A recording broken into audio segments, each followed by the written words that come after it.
ਵਾਹਿਗੁਰੂ ਸਾਹਿਬ JIO. ਇੱਕ ਓੰਕਾਰ ਸਤਿਗੁਰ ਪ੍ਰਸਾਦ। ਸ਼੍ਰੀ ਨਾਨਕ ਪਾਦ ਪੰਕਜ ਬੰਦਨ, ਪਾਦ ਪੰਕਜ ਬੰਦਨ। ਸਿਮਰੋ ਅੰਗਦ ਦੁਖ ਨਿਕੰਦਨ। ਗੁਰ ਅਮਰਦਾਸ ਹਿਰਦੈ ਨਿਤ ਧਿਆਉ ਜੀ, ਹਿਰਦੈ ਨਿਤ। ਸ਼੍ਰੀ ਗੁਰੂ ਰਾਮਦਾਸ ਗੁਣ ਗਾਵ। ਗੁਰ ਅਰਜਨ ਵਿਗਨਨ ਕੇ ਨਾਸ਼ਕ, ਵਿਗਨਨ ਕੇ ਨਾਸ਼ਕ। ਸ਼੍ਰੀ ਹਰਿਗੋਬਿੰਦ ਸੁਭ ਸੁਮਤ ਪ੍ਰਕਾਸ਼ਕ। ਸ਼੍ਰੀ ਹਰਿ ਰਾਇ ਨਾਮੋ ਕਰ ਜੋਰੀ, ਨਮੋ ਕਰ ਜੋਰੀ। ਸ਼੍ਰੀ ਹਰਿ ਕ੍ਰਿਸ਼ਨ ਮਨਾਉ ਬਹੋਰੀ। ਗੁਰ ਤੇਗ ਬਹਾਦਰ ਪਰਮ ਕਿਰਪਾਲਾ ਜੀ, ਪਰਮ ਕਿਰਪਾਲਾ। ਸ਼੍ਰੀ ਗੁਰੂ ਗੋਬਿੰਦ ਸਿੰਘ ਵਿਸਾਲਾ। ਤਰੁ ਤਰਾ ਤਰ ਪੁਨ ਪੁਨ ਸੀਸਾ ਜੀ, ਪੁਨ ਪੁਨ ਸੀਸਾ। ਬੰਦੋਂ ਬਾਰ ਬਾਰ ਜਗਦੀਸ਼ਾ। ਜਿਸ ਮਹਿ ਅੰਮ੍ਰਿਤ ਗਿਆਨ ਹੈ, ਮਾਣਿਕ ਭਗਤ ਬੈਰਾਗ। ਸ਼੍ਰੀ ਗੁਰੂ ਗ੍ਰੰਥ ਸਾਹਿਬ ਉਦਦ, ਬੰਦੋਂ ਕਰ ਅਨਰਾਗ। ਏਕ ਓੰਕਾਰ ਸਤਿਗੁਰੂ, ਤੇਹ ਪ੍ਰਸਾਦ ਸਚ ਹੋਏ। ਵਾਹਿਗੁਰੂ ਜੀ ਕੀ ਫਤਿਹ ਹੈ। ਵਿਘਨ ਵਿਨਾਸ਼ਨ ਸੋਏ। ਵਾਹਿਗੁਰੂ ਜੀ ਕੀ ਫਤਿਹ ਹੈ। ਵਿਘਨ ਵਿਨਾਸ਼ਨ ਸੋਏ। ਧੰਨ ਵਾਹਿਗੁਰੂ ਸਾਹਿਬ ਜੀਓ। ਤੁਮੰਗਾਰ ਤੀਰਾਨ ਜਾਨ ਸੰਗਾ, ਮਹਾਗੋ ਅਵਤਾਰੇ ਕਰੇ ਧਾਵ ਅੰਗਾ। ਜਿਹੜੇ ਕੀਰ ਮਾਰੇ ਹਲਾ ਹਾਲ ਹੋਈ, ਪਰਿਓ ਏਕ ਕਾਲਿਓ ਮਿਟਿਓ ਨਾਹੀ ਕੋਈ। ਵਾਹਿਗੁਰੂ ਜੀ ਕਾ ਖਾਲਸਾ, ਵਾਹਿਗੁਰੂ ਜੀ ਕੀ ਫਤਿਹ। ਸਾਹਿਬ ਇਕਮਾਲ ਵਾਲੀ ਕੁਲ ਆਲਮ, ਪਤਿਤ ਪਾਵਨ ਭਗਤ ਵਸ਼ਲ ਗਿਆਨ ਦੇ ਮੁਜੱਸਮੇ ਕਲਯੁਗੀ ਜੀਵਨ ਨੂੰ ਤਾਰਨ ਹਾਰੇ ਪਾਤਸ਼ਾਹ ਸਤਿਗੁਰੂ ਧੰਨ ਧੰਨ ਸਾਹਿਬ ਸ੍ਰੀ ਗੁਰੂ ਗ੍ਰੰਥ ਸਾਹਿਬ ਜੀ, ਤਿਨਾਂ ਦੀ ਪਵਿੱਤਰ ਹਜ਼ੂਰੀ ਅੰਦਰ ਬਾਣੀ ਕੇ ਬੋਹੇ ਥੇ ਸ਼ਾਂਤੀ ਦੇ ਪੁੰਜ ਸ਼ਹੀਦਾਂ ਦੇ ਸਿਰਤਾਜ ਪਾਤਸ਼ਾਹ ਸਾਹਿਬ ਸ੍ਰੀ ਗੁਰੂ ਅਰਜਨ ਦੇਵ ਜੀ ਔਰ ਮੀਰੀ ਪੀਰੀ ਦੇ ਮਾਲਕ ਸੰਤ ਸਿਪਾਹੀ ਦਾਤਾ ਬੰਦੀ ਛੋੜ ਸਾਹਿਬ ਸ੍ਰੀ ਗੁਰੂ ਹਰਗੋਬਿੰਦ ਸਾਹਿਬ ਜੀ, ਤਿਨਾਂ ਦੇ ਚਰਨ ਛੋਹ ਇਤਿਹਾਸਕ ਪਾਵਨ ਅਸਥਾਨ ਗੁਰਦੁਆਰਾ ਸ਼੍ਰੀ ਛੇਹਰਟਾ ਸਾਹਿਬ ਵਿਖੇ ਰੋਜ਼ਾਨਾ ਦੀ ਤਰ੍ਹਾਂ ਸ਼ਾਮ ਦੇ ਜਿਹੜੇ ਦੀਵਾਨ ਹਨ ਉਹਨਾਂ ਦੀ ਸਤਿਗੁਰਾਂ ਦੀ ਕਿਰਪਾ ਦੇ ਨਾਲ ਆਰੰਭਤਾ ਹੋਈ ਹੈ। ਗੁਰੂ ਕੇ ਚਰਨਾਂ ਦੇ ਵਿੱਚ ਬੈਠ ਕੇ ਸਭ ਤੋਂ ਪਹਿਲਾਂ ਆਪਾਂ ਗੁਰ ਇਤਿਹਾਸ ਸਰਵਣ ਕਰਦੇ ਹਾਂ। ਪਾਤਸ਼ਾਹ ਜੀ ਬਖਸ਼ਿਸ਼ ਕਰਨ ਇਕਾਗਰਤਾ ਦੇ ਨਾਲ ਗੁਰੂ ਕੇ ਚਰਨਾਂ ਦੇ ਵਿੱਚ ਬੈਠ ਕੇ ਇਤਿਹਾਸ ਸਰਵਣ ਕਰਕੇ ਲਾਹਾ ਪ੍ਰਾਪਤ ਕਰੀਏ। ਪਿਛਲੇ ਦੀਵਾਨਾਂ ਦੇ ਵਿੱਚ ਆਪਾਂ 6ਵੇਂ ਪਾਤਸ਼ਾਹ ਧੰਨ ਗੁਰੂ ਹਰਗੋਬਿੰਦ ਸਾਹਿਬ ਜੀ ਦਾ ਤੀਸਰਾ ਜਿਹੜਾ ਜੰਗ ਹੈ ਉਹ ਵਿਸਥਾਰ ਸਹਿਤ ਸਰਵਣ ਕੀਤਾ ਹੈ।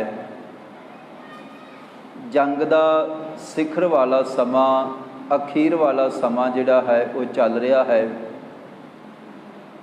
ਔਰ ਇਸ ਜੰਗ ਦਾ ਕਾਰਨ ਇਹ ਬਣਿਆ ਹੈ ਕਿ ਬਾਬਾ ਬਿਧੀ ਚੰਦ ਜੀ ਬਾਦਸ਼ਾਹ ਦੇ ਕਿਲ੍ਹੇ ਦੇ ਵਿੱਚੋਂ ਸਤਿਗੁਰਾਂ ਦੀ ਭੇਟਾ ਵਜੋਂ ਆਏ ਹੋਏ ਘੋੜੇ ਜਿਹੜੇ ਬਾਦਸ਼ਾਹ ਨੇ ਕਦੇ ਖੋਹ ਲਏ ਸਨ, ਬਾਬਾ ਬਿਧੀ ਚੰਦ ਜੀ ਜਦੋਂ ਲੈ ਆਏ ਹਨ, ਹੰਕਾਰੇ ਹੋਏ ਬਾਦਸ਼ਾਹ ਨੇ 35,000 ਦਾ ਵੱਡਾ ਦਲ ਭੇਜਿਆ ਹੈ ਕਿ ਜਾਓ, ਇੱਕ ਤਾਂ ਸਤਿਗੁਰਾਂ ਨੂੰ ਗ੍ਰਿਫਤਾਰ ਕਰੋ ਜਾਂ ਖਤਮ ਕਰੋ, ਤੇ ਦੂਸਰਾ ਇਹ ਘੋੜੇ ਜਿਹੜੇ ਪਾਤਸ਼ਾਹ ਜੀ ਲੈ ਕੇ ਗਏ ਹਨ ਇਹ ਦੁਬਾਰਾ ਮੇਰੇ ਕੋਲ ਲੈ ਕੇ ਆਓ।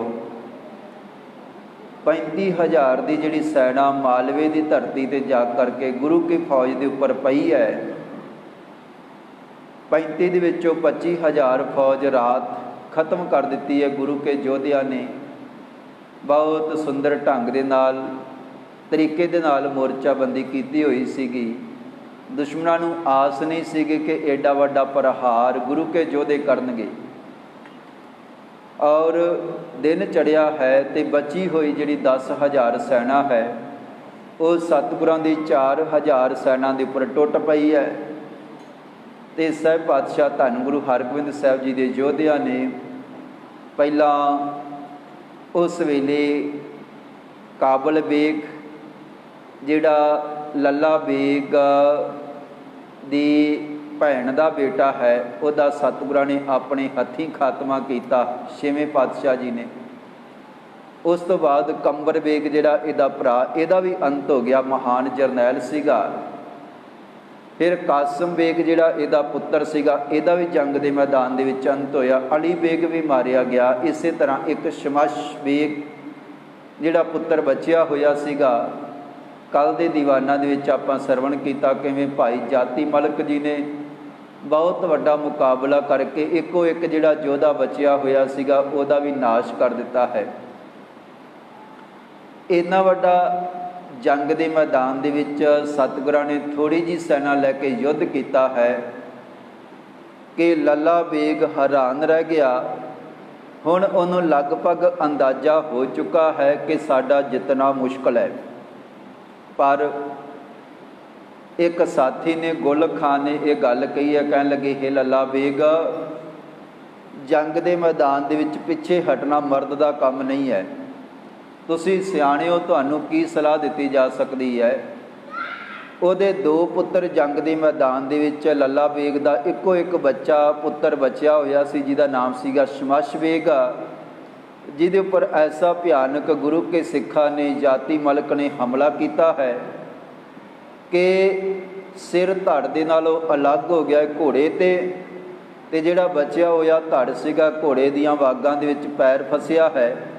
ਘੋੜਾ ਡਰ ਕੇ ਤਬਕ ਕੇ ਤਰਬਕ ਕੇ ਸਾਰੇ ਮੈਦਾਨ ਦੇ ਵਿੱਚ ਦੌੜ ਰਿਹਾ ਹੈ ਤੇ ਲਾਸ਼ ਦਾ ਜੰਗ ਦੇ ਮੈਦਾਨ ਦੇ ਵਿੱਚ ਘੜੀਸ ਘੜੀਸ ਕੇ ਬਹੁਤ ਬੁਰਾ ਹਾਲ ਹੋਇਆ ਹੈ। ਲੱਲਾ ਬੇਗ ਆਪਣੇ ਪੁੱਤਰ ਦੇ ਘੋੜੇ ਨੂੰ ਤੇ ਆਪਣੇ ਪੁੱਤਰ ਦੇ ਸਰੀਰ ਨੂੰ ਪਛਾਣ ਕੇ ਜੰਗ ਦੇ ਮੈਦਾਨ ਦੇ ਵਿੱਚ ਰੋਂਦਾ ਹੈ ਤੇ ਪਛਤਾਉਂਦਾ ਹੈ ਕਿ ਮੈਂ ਕਿਉਂ ਜੰਗ ਦੇ ਮੈਦਾਨ ਦੇ ਵਿੱਚ ਆ ਗਿਆ। ਆਪਣਾ ਪਰਿਵਾਰ ਲੈ ਕਰਕੇ ਮੇਰਾ ਭਰਾ ਵੀ ਮਾਰਿਆ ਗਿਆ ਔਰ ਇਸੇ ਤਰ੍ਹਾਂ ਮੇਰੀ ਭੈਣ ਦਾ ਪੁੱਤਰ ਵੀ ਮਾਰਿਆ ਗਿਆ। ਮੇਰੇ ਦੋਵੇਂ ਪੁੱਤਰ ਆਪਣੇ ਵੀ ਜੰਗ ਦੇ ਮੈਦਾਨ ਦੇ ਵਿੱਚ ਮਾਰੇ ਗਏ ਹਨ ਤੇ ਇੰਝ ਲੱਗਦਾ ਹੈ ਕਿ ਹੁਣ ਜਿਹੜੇ ਮੇਰੇ ਪ੍ਰਾਣ ਹਨ, ਮੇਰੀ ਜਾਨ ਵੀ ਬਚ ਨਹੀਂ ਸਕੇਗੀ। ਤੇ ਪਰ ਜੇ ਮੈਂ ਜੰਗ ਦੇ ਮੈਦਾਨ ਦੇ ਵਿੱਚੋਂ ਪਿੱਛੇ ਹਟਦਾ ਹਾਂ, ਬਾਦਸ਼ਾਹ ਕੀ ਆਖੇਗਾ। ਗੁੱਲ ਖਾਨ ਕਹਿਣ ਲੱਗਿਆ 35,000 ਦੀ ਸੈਨਾ ਲੈ ਕੇ ਚੱਲੇ ਸਾਂ ਤੇ ਕੀ ਆਖੇਗਾ ਬਾਦਸ਼ਾਹ। ਇਸ ਕਰਕੇ ਪਿੱਛੇ ਹਟਣਾ ਚੰਗਾ ਨਹੀਂ ਹੈ, ਠੀਕ ਨਹੀਂ ਹੈ। ਬਾਦਸ਼ਾਹ ਕਹਿਣ ਲੱਗੇ ਹੇ ਲੱਲਾ ਬੇਗ, ਸਾਨੂੰ ਅੱਗੇ ਵਧਣਾ ਚਾਹੀਦਾ ਹੈ। ਲੱਲਾ ਬੇਗ ਨੇ ਬਹੁਤ ਵੱਡਾ ਹੌਸਲਾ ਕੀਤਾ ਹੈ, ਘੋੜੇ 'ਤੇ ਸਵਾਰ ਹੋਇਆ ਹੈ। ਪਤਾ ਉਹਨੂੰ ਵੀ ਹੈ ਕਿ ਹੁਣ ਮੇਰਾ ਅੰਤ ਹੋ ਜਾਏਗਾ, ਪਰ ਇਹ ਸੋਚਦਾ ਹੈ, ਆਪਣੇ ਦਲ ਨੂੰ ਕਹਿ ਰਿਹਾ ਹੈ ਜੇ ਕਿਤੇ ਸਾਡਾ ਦਾਅ ਪੈ ਗਿਆ, ਛੇਵੇਂ ਪਾਤਸ਼ਾਹ ਧੰਨ ਗੁਰੂ ਹਰਗੋਬਿੰਦ ਸਾਹਿਬ ਜੀ ਜੇ ਕਿਤੇ ਸਾਡੇ ਸਾਹਮਣੇ ਆ ਗਏ, ਉਹਨਾਂ ਦੇ ਯੋਧੇ ਅੱਗੇ ਲੜ ਰਹੇ ਹਨ, ਜੇ ਕਿਤੇ ਸਾਹਮਣੇ ਛੇਵੇਂ ਪਾਤਸ਼ਾਹ ਜੀ ਦਾ ਮੇਰੇ ਨਾਲ ਮੁਕਾਬਲਾ ਹੋਇਆ, ਜੇ ਅਚਾਨਕ ਸਾਡਾ ਦਾਅ ਪੇਚ ਚੱਲ ਗਿਆ, ਛੇਵੇਂ ਪਾਤਸ਼ਾਹ ਜੀ ਮਾਰੇ ਜਾਣਗੇ ਜਾਂ ਅਸੀਂ ਉਹਨਾਂ ਨੂੰ ਪਕੜ ਲਵਾਂਗੇ ਤੇ ਸਾਡੀ ਜਿੱਤ ਦਾ ਨਗਾਰਾ ਵੱਜ ਜਾਏਗਾ। ਬਾਕੀਆਂ ਨੇ ਤਾਂ ਆਪੇ ਦੌੜ ਜਾਣਾ ਹੈ ਤੇ ਅਸੀਂ ਬਾਦਸ਼ਾਹ ਨੂੰ ਮੂੰਹ ਵਿਖਾਉਣ ਜੋਗੇ ਹੋ ਜਾਵਾਂਗੇ। ਜਾਂ ਤਾਂ ਮੈਂ ਸਾਹਿਬ ਪਾਤਸ਼ਾਹ ਧੰਨ ਗੁਰੂ ਹਰਗੋਬਿੰਦ ਸਾਹਿਬ ਜੀ ਨੂੰ, ਮੇਰੀ ਜਾਨ ਤਾਂ ਹੁਣ ਜਾਣੀ ਹੈ, ਜਾਂ ਤਾਂ ਛੇਵੇਂ ਪਾਤਸ਼ਾਹ ਜੀ ਨੂੰ ਮਿੱਟੀ ਦੇ ਵਿੱਚ ਮਿਲਾ ਦੇਵਾਂਗਾ, ਖਤਮ ਕਰ ਦੇਵਾਂਗਾ, ਤੇ ਜਾਂ ਫਿਰ ਮੈਂ ਤਾਂ ਮਰਨਾ ਹੀ ਹੈ। ਸਾਨੂੰ ਤਾਂ ਮੌਤ ਸਾਹਮਣੇ ਦਿਸੀ ਰਹੀ ਹੈ।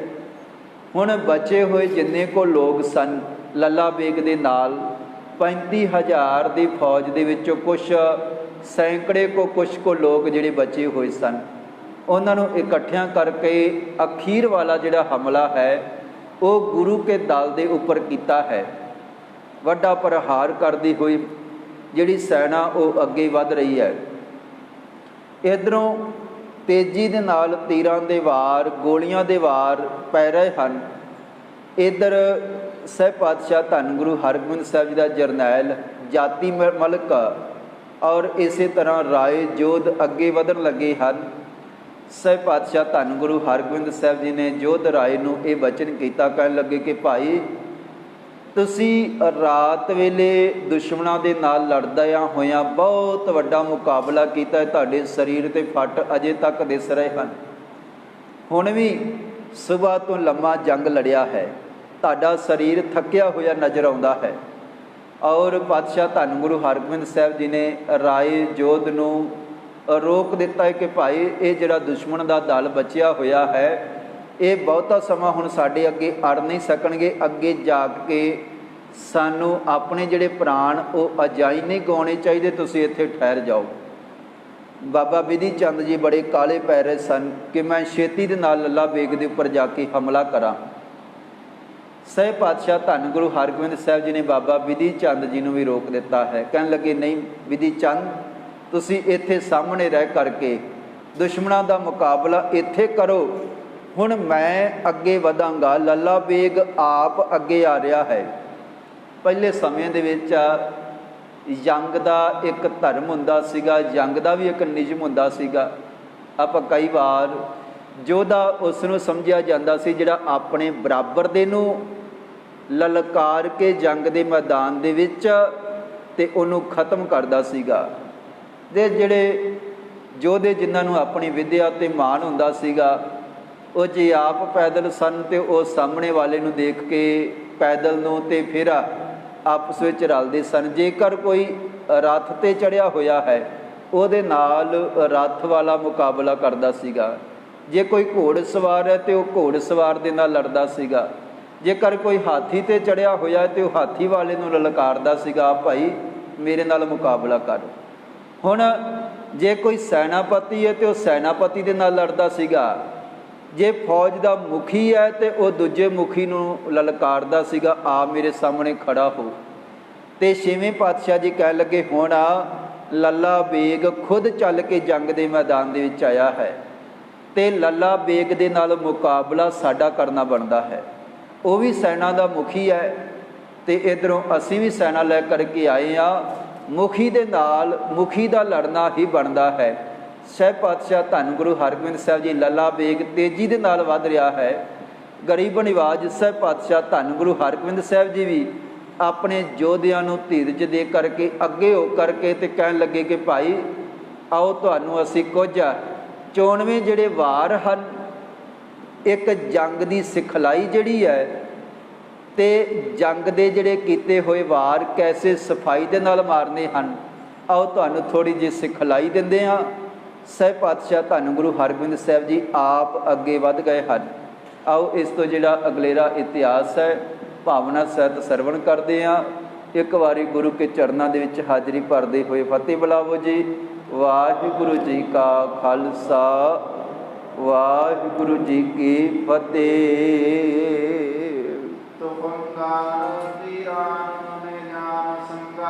ਕਹਿਣ ਲੱਗੇ ਉਸੇ ਵੇਲੇ ਹੁਣ ਬਹੁਤ ਵੱਡਾ ਹਮਲਾ ਦੁਸ਼ਮਣਾਂ ਦੇ ਵੱਲੋਂ ਅਖੀਰ ਵਾਲਾ ਮਰਨ ਦਾ ਤੇ ਮਾਰਨ ਦਾ ਹੋਇਆ ਹੈ। ਤੁਫੰਗਨ ਤੀਰਾਨ ਨੇ ਜਾਨ ਸੰਗਾ। ਲੱਲਾ ਬੇਗ ਗੁੱਸੇ ਦੇ ਨਾਲ ਆਪਣਾ ਪਰਿਵਾਰ ਮਰਿਆ ਪਿਆ ਦੇਖ ਕੇ ਇੰਨਾ ਲੋਹਾ ਲਾਖਾ ਹੋ ਗਿਆ, ਟੁੱਟ ਕੇ ਪੈ ਗਿਆ ਜਿਸ ਤਰ੍ਹਾਂ ਜ਼ਖਮੀ ਸ਼ੇਰ ਗਰਜ ਕੇ ਪੈਂਦਾ ਹੈ। ਕਹਿਣ ਲੱਗੇ ਦੂਰ ਤੋਂ ਗੋਲੀਆਂ ਚੱਲੀਆਂ, ਤੀਰਾਂ ਦੇ ਵਾਰ ਹੋਏ, ਦੁਸ਼ਮਣਾਂ ਨੇ ਨੇਜੇ ਸੁੱਟੇ ਤੇ ਵੱਡਾ ਭਿਆਨਕ ਹੱਲਾ ਕਰਦੇ ਹੋਏ ਅੱਗੇ ਆ ਰਹੇ ਹਨ। ਤੇ ਕਹਿਣ ਲੱਗੇ ਬੜਾ ਮਨ ਦੇ ਵਿੱਚ ਗੁੱਸਾ ਧਾਰਨ ਕੀਤਾ ਹੋਇਆ ਹੈ ਲੱਲਾ ਬੇਗ ਨੇ। ਤੇ ਉਸੇ ਵੇਲੇ ਮਹਾਕੋਪ ਧਾਰੇ ਕਰੇ ਘਾਵ ਅੰਗਾ। ਤੇ ਜਿਹੜਾ ਕੋਈ ਅੱਗੇ ਅੜਦਾ ਹੈ ਜ਼ੋਰ ਦੇ ਨਾਲ ਵਾਰ ਕਰਕੇ ਉਹਨੂੰ ਜ਼ਖਮੀ ਕਰਕੇ ਧਰਤੀ ਤੇ ਸੁੱਟ ਦਿੰਦੇ ਹਨ। ਤੇ ਬਹੁਤ ਵੱਡੀ ਗਿਣਤੀ ਦੇ ਵਿੱਚ ਸੂਰਬੀਰ ਬਹਾਦਰ ਯੋਧੇ ਮਾਰੇ ਗਏ, ਡਿੱਗ ਪਏ। ਵੱਡੇ ਵੱਡੇ ਵੀਰ ਕਹਿਣ ਕਹਾਉਣ ਵਾਲੇ। ਐਡੀ ਵੱਡਾ ਹੱਲਾ ਜੰਗ ਦੇ ਮੈਦਾਨ ਦੇ ਵਿੱਚ ਅਖੀਰ ਵਾਲਾ ਅੱਗ ਦੇ ਵਾਂਗ ਇੱਕ ਦੂਜੇ ਦੇ ਉੱਪਰ ਬਰੂਦ ਵਰਾਇਆ ਜਾ ਰਿਹਾ ਹੈ। ਤੇ ਵੱਡਾ ਹੱਲਾ ਕਰਕੇ ਇੱਕ ਦੂਜੇ ਨੂੰ ਪਿਛਾਂਹ ਕਰਨ ਦਾ, ਇੱਕ ਦੂਜੇ ਨੂੰ ਖਤਮ ਕਰਨ ਦਾ ਯਤਨ ਕਰ ਰਹੇ ਹਨ। ਮਿਟਿਓ ਨਾਹੇ ਕੋਈ, ਤੇ ਕੋਈ ਵੀ ਇੱਕ ਵੀ ਕਦਮ ਪਿੱਛੇ ਨਹੀਂ ਹਟਾਉਣਾ ਚਾਹੁੰਦਾ ਹੈ। ਤੇ ਸਹਿਬ ਪਾਤਸ਼ਾਹ ਧੰਨ ਗੁਰੂ ਹਰਗੋਬਿੰਦ ਸਾਹਿਬ ਜੀ ਨੇ ਜਾਣ ਲਿਆ ਹੈ ਕਿ ਸਾਰਿਆਂ ਨੇ ਪ੍ਰਾਣ ਛੱਡ ਦਿੱਤੇ, ਜਿੰਨੇ ਵੀ ਇਹਦੇ ਜਰਨੈਲ ਸਨ। ਇਸ ਕਰਕੇ ਇਕੱਲਾ ਬਚਿਆ ਹੋਇਆ ਤੇ ਗੁੱਸੇ ਦੇ ਵਿੱਚ ਵੀ ਬਹੁਤ ਹੈ। ਗੁਰੂ ਜਾਨ ਲੀਨੀ ਤਜੇ ਪ੍ਰਾਣ ਸਾਰੇ, ਸਾਰੇ ਇਹਦੇ ਜਰਨੈਲ ਮਾਰੇ ਗਏ ਹਨ। ਔਰ ਆਪਣੇ ਸਾਥੀਆਂ ਤੇ ਵੱਡੇ ਨੇਜੇ ਤੇ ਗੋਲੀਆਂ ਤੇ ਤੀਰ ਜਦੋਂ ਆ ਕੇ ਖੁੱਭ ਰਹੇ ਹਨ ਤੇ ਛੇਵੇਂ ਪਾਤਸ਼ਾਹ ਧੰਨ ਗੁਰੂ ਹਰਗੋਬਿੰਦ ਸਾਹਿਬ ਜੀ ਦੇ ਅੰਦਰ ਵੀ ਵੀਰ ਰਸ ਆਇਆ ਹੈ। ਪਾਤਸ਼ਾਹ ਜੀ ਨੇ ਕਹਿਣ ਲੱਗੇ ਲਿਓ ਚਾਂਪ ਗਾਡੋ ਤ੍ਰਿਖੇ ਤੀਰ ਮਾਰੇ। ਪਾਤਸ਼ਾਹ ਜੀ ਨੇ ਆਪਣਾ ਜਿਹੜਾ ਸਖਤ ਧਨੁਸ਼ ਹੈ ਉਹ ਹੱਥ ਦੇ ਵਿੱਚ ਫੜਿਆ ਤੇ ਤਿੱਖੇ ਤਿੱਖੇ ਜਿਹੜੇ ਤੀਰ ਸਤਿਗੁਰਾਂ ਦੇ ਸਨ ਪਾਤਸ਼ਾਹ ਜੀ ਨੇ ਚਲਾਉਣੇ ਸ਼ੁਰੂ ਕਰ ਦਿੱਤੇ ਹਨ।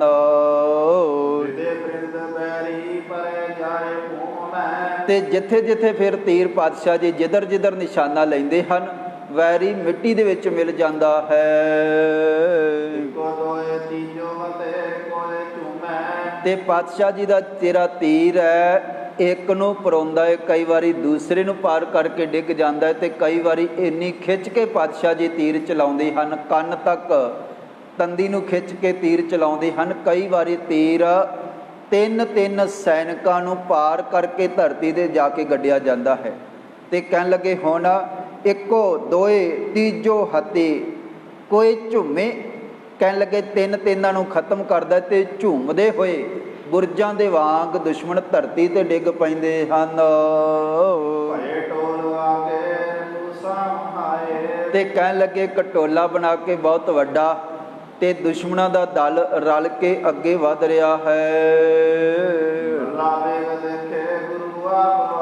ਔਰ ਉਧਰ ਲੱਲਾ ਬੇਗ ਬੜੇ ਚਿਰਾਂ ਤੋਂ ਲੱਭ ਰਿਹਾ ਸੀਗਾ ਕਿਤੇ ਛੇਵੇਂ ਪਾਤਸ਼ਾਹ ਜੀ ਮੇਰੇ ਸਾਹਮਣੇ ਆ ਜਾਣ। ਇਹ ਚਾਹੁੰਦਾ ਸੀਗਾ ਕਿਉਂਕਿ ਇਹਨੂੰ ਇਹ ਸੀਗਾ ਮੈਂ ਤਾਂ ਹੁਣ ਮਰਨਾ ਹੀ ਹੈ, ਪਰ ਜੇ ਕਿਧਰੇ ਛੇਵੇਂ ਪਾਤਸ਼ਾਹ ਜੀ ਮੇਰੇ ਅੱਗੇ ਆ ਜਾਣ ਤੇ ਜੇ ਕਿਤੇ ਮੇਰਾ ਵਾਰ ਟਿਕਾਣੇ ਲੱਗ ਗਿਆ, ਛੇਵੇਂ ਪਾਤਸ਼ਾਹ ਜੀ ਧਰਤੀ ਤੇ ਡਿੱਗ ਗਏ ਤੇ ਮੇਰਾ ਬਹੁਤ ਵੱਡਾ ਨਾਮ ਹੋ ਜਾਏਗਾ ਤੇ ਮੇਰਾ ਜੰਗ ਜਿਹੜਾ ਉਹ ਜਿੱਤਿਆ ਜਾਏਗਾ। ਛੇਵੇਂ ਪਾਤਸ਼ਾਹ ਜੀ ਨੂੰ ਕਿਤੇ ਮੈਂ ਜ਼ਖਮੀ ਕਰ ਦੇਵਾਂ, ਕਿਤੇ ਪਕੜ ਲਵਾਂ, ਕਿਤੇ ਦਾ ਲੱਗ ਜਾਵੇ, ਇਹ ਲੱਭ ਰਿਹਾ ਸੀਗਾ। ਉਧਰੋਂ ਸਹਿਬ ਪਾਤਸ਼ਾਹ ਧੰਨ ਗੁਰੂ ਹਰਗੋਬਿੰਦ ਸਾਹਿਬ ਜੀ ਆਏ। ਲੱਲਾ ਬੇਗ ਨੇ ਦੇਖਿਆ ਹੈ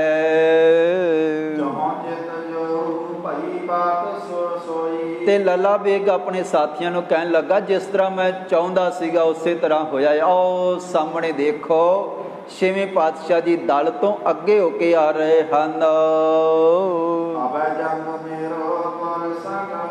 ਕਹਿਣ ਲੱਗਾ ਕਿ ਹੁਣ ਮੇਰਾ ਜਿਹੜਾ ਜੰਗ ਹੈ ਉਹ ਛੇਵੇਂ ਪਾਤਸ਼ਾਹ ਧੰਨ ਗੁਰੂ ਹਰਗੋਬਿੰਦ ਸਾਹਿਬ ਜੀ ਦੇ ਨਾਲ ਹੋਵੇਗਾ।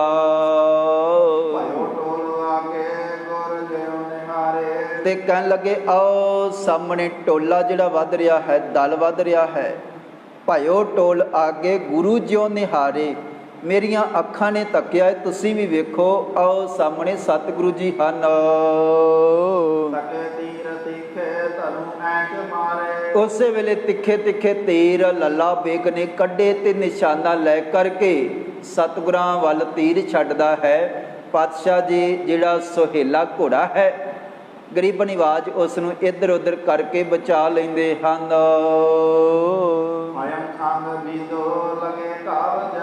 ਪਰ ਕੁਝ ਸਮੇਂ ਬਾਅਦ ਜ਼ਿਆਦਾ ਤੀਰ ਆਉਣ ਕਰਕੇ ਜਿਹੜਾ ਸੁਹੇਲਾ ਘੋੜਾ ਹੈ ਸਹਿਬ ਪਾਤਸ਼ਾਹ ਧੰਨ ਗੁਰੂ ਹਰਗੋਬਿੰਦ ਸਾਹਿਬ ਜੀ ਦਾ ਜਿਹੜਾ ਉਸ ਵੇਲੇ ਕਹਿਣ ਤੋਂ ਭਾਵ ਇੱਕ ਦਿਲਬਾਗ ਘੋੜਾ ਸੀਗਾ, ਇੱਕ ਗੁਲਬਾਗ। ਪਾਤਸ਼ਾਹ ਜੀ ਗੁਲਬਾਗ ਘੋੜੇ ਤੇ ਸਵਾਰ ਸਨ ਤੇ ਉਸ ਵੇਲੇ ਜਦੋਂ ਇਹਨੇ ਭਿਆਨਕ ਤਿੱਖੇ ਤੀਰ ਪਹਿਲਾਂ ਪਾਤਸ਼ਾਹ ਜੀ ਦਾ ਨਿਸ਼ਾਨਾ ਲਿਆ, ਸਤਿਗੁਰੂ ਜੀ ਕਈ ਵਾਰੀ ਢਾਲ ਅੱਗੇ ਕਰ ਲੈਂਦੇ ਹਨ, ਆਪਣੇ ਆਪ ਨੂੰ ਬਚਾ ਲੈਂਦੇ ਹਨ, ਤੇ ਫਿਰ ਇਹਨੇ ਘੋੜੇ ਤੇ ਜਿਹੜੇ ਵਾਰ ਲੱਲਾ ਬੇਗ ਨੇ ਕੀਤੇ ਹਨ।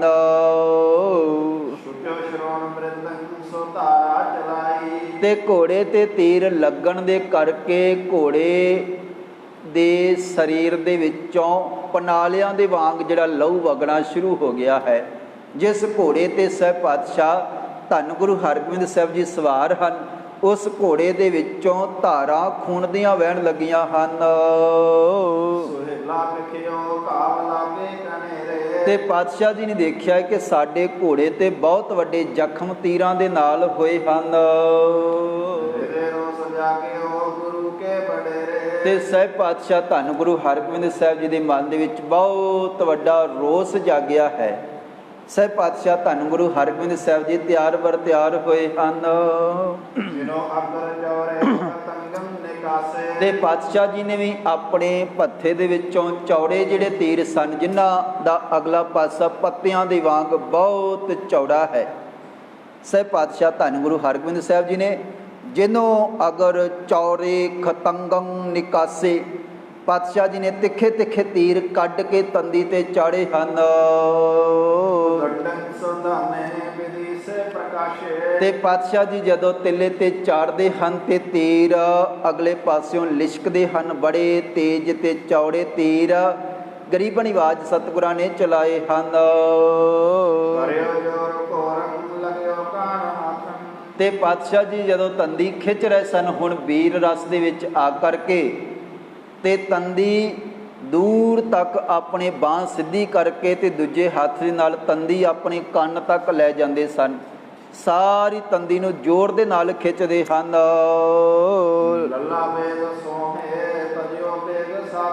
ਔਰ ਸਹਿਬ ਪਾਤਸ਼ਾਹ ਧੰਨ ਗੁਰੂ ਹਰਗੋਬਿੰਦ ਸਾਹਿਬ ਜੀ ਲੱਲਾ ਬੇਗ ਸੋਹੇ ਤਜਿਓ ਬੇਗ ਸਾਥੰ ਕਹਿਣ ਲੱਗੇ। ਲੱਲਾ ਬੇਗ ਨੂੰ ਸਹਿਬ ਪਾਤਸ਼ਾਹ ਧੰਨ ਗੁਰੂ ਹਰਗੋਬਿੰਦ ਸਾਹਿਬ ਜੀ ਨੇ ਦੇਖਿਆ ਹੈ। ਪਾਤਸ਼ਾਹ ਜੀ ਉਹਦੇ ਸਾਹਮਣੇ ਹੋਏ ਹਨ, ਜਿਹੜਾ ਇੱਕ ਤੇਜ ਬਲਵਾਨ ਘੋੜੇ ਤੇ ਸਵਾਰ ਸੀਗਾ।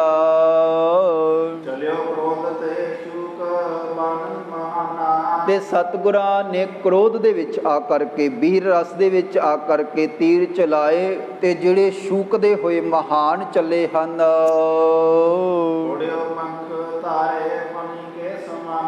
ਤੇ ਕਹਿਣ ਲੱਗੇ ਇੰਜ ਲੱਗਿਆ ਹੈ ਜਿਸ ਤਰ੍ਹਾਂ ਚੌੜੀ ਫੰਨ ਵਾਲਾ ਜਿਹੜਾ ਸੱਪ ਹੈ ਉਹਨੂੰ ਖੰਭ ਲੱਗ ਗਏ ਹੁਣ ਉਹ ਉੱਡ ਰਿਹਾ ਹੋਵੇ।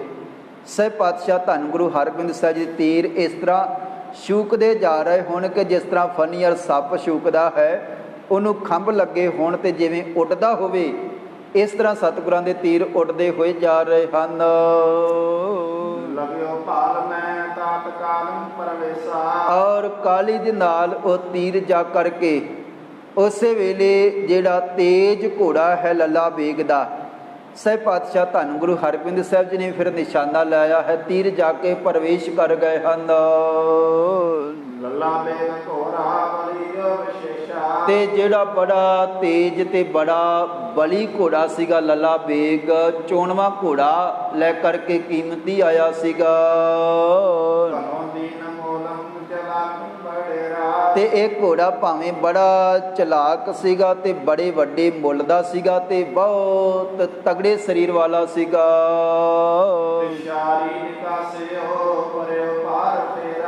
ਤੇ ਸਤਿਗੁਰਾਂ ਦਾ ਚੱਲਿਆ ਹੋਇਆ ਤੀਰ ਘੋੜੇ ਨੂੰ ਪਾਰ ਕਰ ਗਿਆ, ਅਗਲੇ ਪਾਸਿਓਂ ਦੀ ਜਾ ਕੇ ਨਿਕਲਿਆ ਹੈ।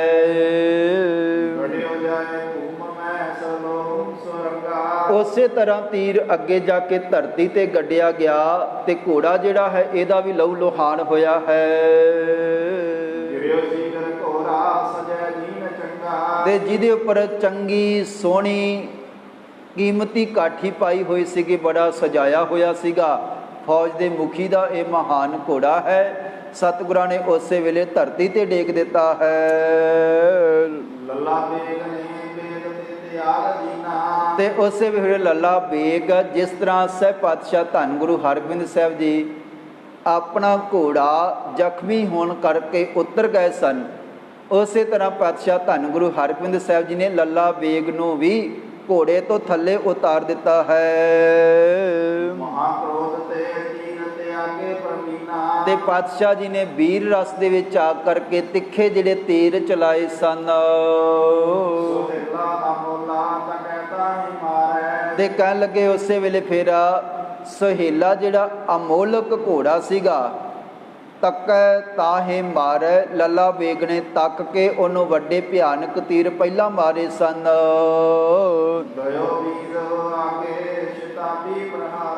ਤੇ ਹੁਣ ਤੇਜ ਤਿੱਖੇ ਕਾਲੀ ਦੇ ਨਾਲ ਲੱਲਾ ਬੇਗ ਦੇ ਵੱਲੋਂ ਚਲਾਏ ਹੋਏ ਹੋਰ ਬੇਅੰਤ ਤੀਰ ਜਦੋਂ ਘੋੜੇ ਦੇ ਵਿੱਚ ਲੱਗੇ ਸਨ, ਤੇ ਘੋੜੇ ਦੀ ਛਾਤੀ ਜਿਹੜੀ ਹੈ ਉਸ ਵੇਲੇ ਤੀਰਾਂ ਦੇ ਨਾਲ ਭਰ ਗਈ ਹੈ। ਸਹਿਬ ਪਾਤਸ਼ਾਹ ਧੰਨ ਗੁਰੂ ਹਰਗੋਬਿੰਦ ਸਾਹਿਬ ਜੀ ਦਾ ਬਲਵਾਨ ਘੋੜਾ ਬਹੁਤ ਜ਼ਖਮੀ ਹੋਇਆ ਸੀਗਾ।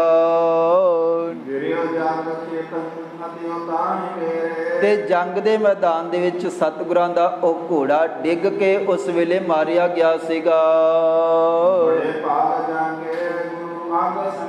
ਤੇ ਕਵੀ ਜੀ ਲਿਖਦੇ ਹਨ, ਇਹ ਜਿਹੜਾ ਜਾਨਵਰ ਹੈ, ਇਹ ਘੋੜਾ ਹੈ, ਇਹਦੇ ਵੀ ਚੰਗੇ ਭਾਗ ਹਨ। ਵੱਡੇ ਭਾਗ ਜਾ ਕੇ ਗੁਰੂ ਅੰਗ ਸੰਗੇ, ਜਿਹਨੂੰ ਗੁਰੂ ਦੀ ਸੰਗਤ, ਗੁਰੂ ਦੀ ਛੋਹ ਪ੍ਰਾਪਤ ਹੋ ਗਈ ਹੈ। ਤੇ ਸਤਿਗੁਰਾਂ ਦੇ ਨਾਲ ਇਹ ਰਿਹਾ ਹੈ, ਸਤਿਗੁਰਾਂ ਨੂੰ ਲੈ ਕਰਕੇ ਦੂਜੀ ਜਗ੍ਹਾ ਤੇ ਪਹੁੰਚਦਾ ਹੈ। ਇਹ ਭਾਗਾਂ ਵਾਲਾ ਘੋੜਾ ਹੈ। ਕਹਿਣ ਲੱਗੇ ਕਿ ਮਿਲੇ ਸੋ ਰਹੇ ਪ੍ਰਾਨ ਤਿਆਗੇ ਤੁਰੰਗੇ। ਹੁਣ ਇਸ ਵੇਲੇ ਜਦੋਂ ਘੋੜਾ ਪ੍ਰਾਨ ਤਿਆਗ ਗਿਆ ਹੈ, ਔਰ ਕਵੀ ਜੀ ਫਿਰ ਇੱਥੇ ਲਿਖਦੇ ਹਨ, ਕਹਿਣ ਲੱਗੇ ਕਿ ਇਹ ਜੂਨਾਂ ਤੋਂ ਮੁਕਤ ਹੋ ਗਿਆ। ਇਹ ਜਿਹੜੀ ਜੂਨਾਂ ਦਾ ਚੱਕਰ ਹੈ, ਇਹਦੇ ਤੋਂ ਮੁਕਤ ਹੋ ਕੇ ਦੇਵ ਲੋਕ ਦੇ ਵਿੱਚ ਘੋੜਾ ਗਿਆ ਹੈ। ਹੁਣ ਜਗਤ ਦੇ ਵਿੱਚ ਇਹਦਾ ਵਾਰ-ਵਾਰ ਕਈ ਜੂਨਾਂ ਦੇ ਵਿੱਚ ਪ੍ਰਵੇਸ਼ ਨਹੀਂ ਹੋਏਗਾ, ਜਿਹਦੀ ਛੋਹ, ਜਿਸ ਨੂੰ ਛੋਹ ਪਾਤਸ਼ਾਹ ਜੀ ਦੀ ਪ੍ਰਾਪਤ ਹੋ ਗਈ ਹੈ।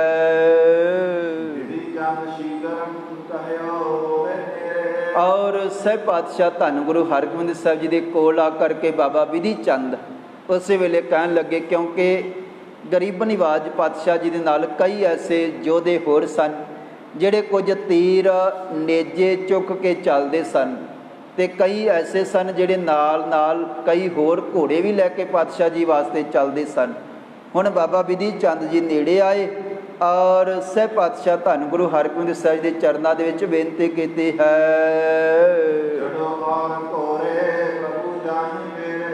ਇਹ ਪਾਤਸ਼ਾਹ ਧੰਨ ਗੁਰੂ ਹਰਗੋਬਿੰਦ ਸਾਹਿਬ ਜੀ ਘੋੜਾ ਮਾਰਿਆ ਗਿਆ ਹੈ, ਇਸ ਕਰਕੇ ਆ ਦੂਸਰਾ ਘੋੜਾ ਲਓ, ਇਹਦੇ ਤੇ ਕਾਲੀ ਦੇ ਨਾਲ ਸਵਾਰ ਹੋ ਜਾਵੋ ਜੀ। ਸਹਿ ਪਾਤਸ਼ਾਹ ਧੰਨ ਗੁਰੂ ਹਰਗੋਬਿੰਦ ਸਾਹਿਬ ਜੀ ਨੇ ਧਰਮ ਦੇ ਯੁੱਧ ਦੀ ਵਿਚਾਰ ਕੀਤੀ ਹੈ, ਜੰਗ ਦੇ ਨਿਯਮਾਂ ਦੀ ਵਿਚਾਰ ਕੀਤੀ ਹੈ ਕਿ ਸਾਡਾ ਦੁਸ਼ਮਣ ਫੌਜ ਦਾ ਮੁਖੀ ਲੱਲਾ ਬੇਗ ਪੈਦਲ ਹੈ, ਉਹਦੇ ਕੋਲ ਕੋਈ ਘੋੜਾ ਨਹੀਂ ਹੈ, ਤੇ ਗਰੀਬ ਨਿਵਾਜ ਪਾਤਸ਼ਾਹ ਜੀ ਨੇ ਉਸ ਵੇਲੇ ਵਿਚਾਰਿਆ ਹੈ।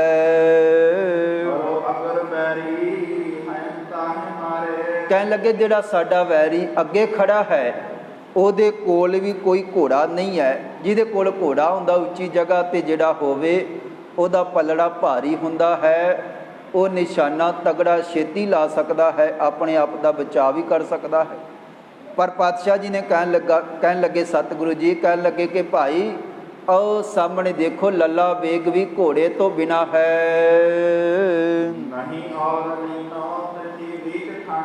ਪਾਤਸ਼ਾਹ ਜੀ ਨੇ ਬਚਨ ਕੀਤਾ ਸੀ ਦੂਸਰਾ ਘੋੜਾ ਨਹੀਂ ਵਰਤਾਂਗੇ, ਧਰਤੀ ਤੇ ਹੁਣ ਪੈਦਲ ਜਾ ਕਰਕੇ ਆਪਣੇ ਦੁਸ਼ਮਣ ਦੇ ਨਾਲ ਲੜਾਂਗੇ।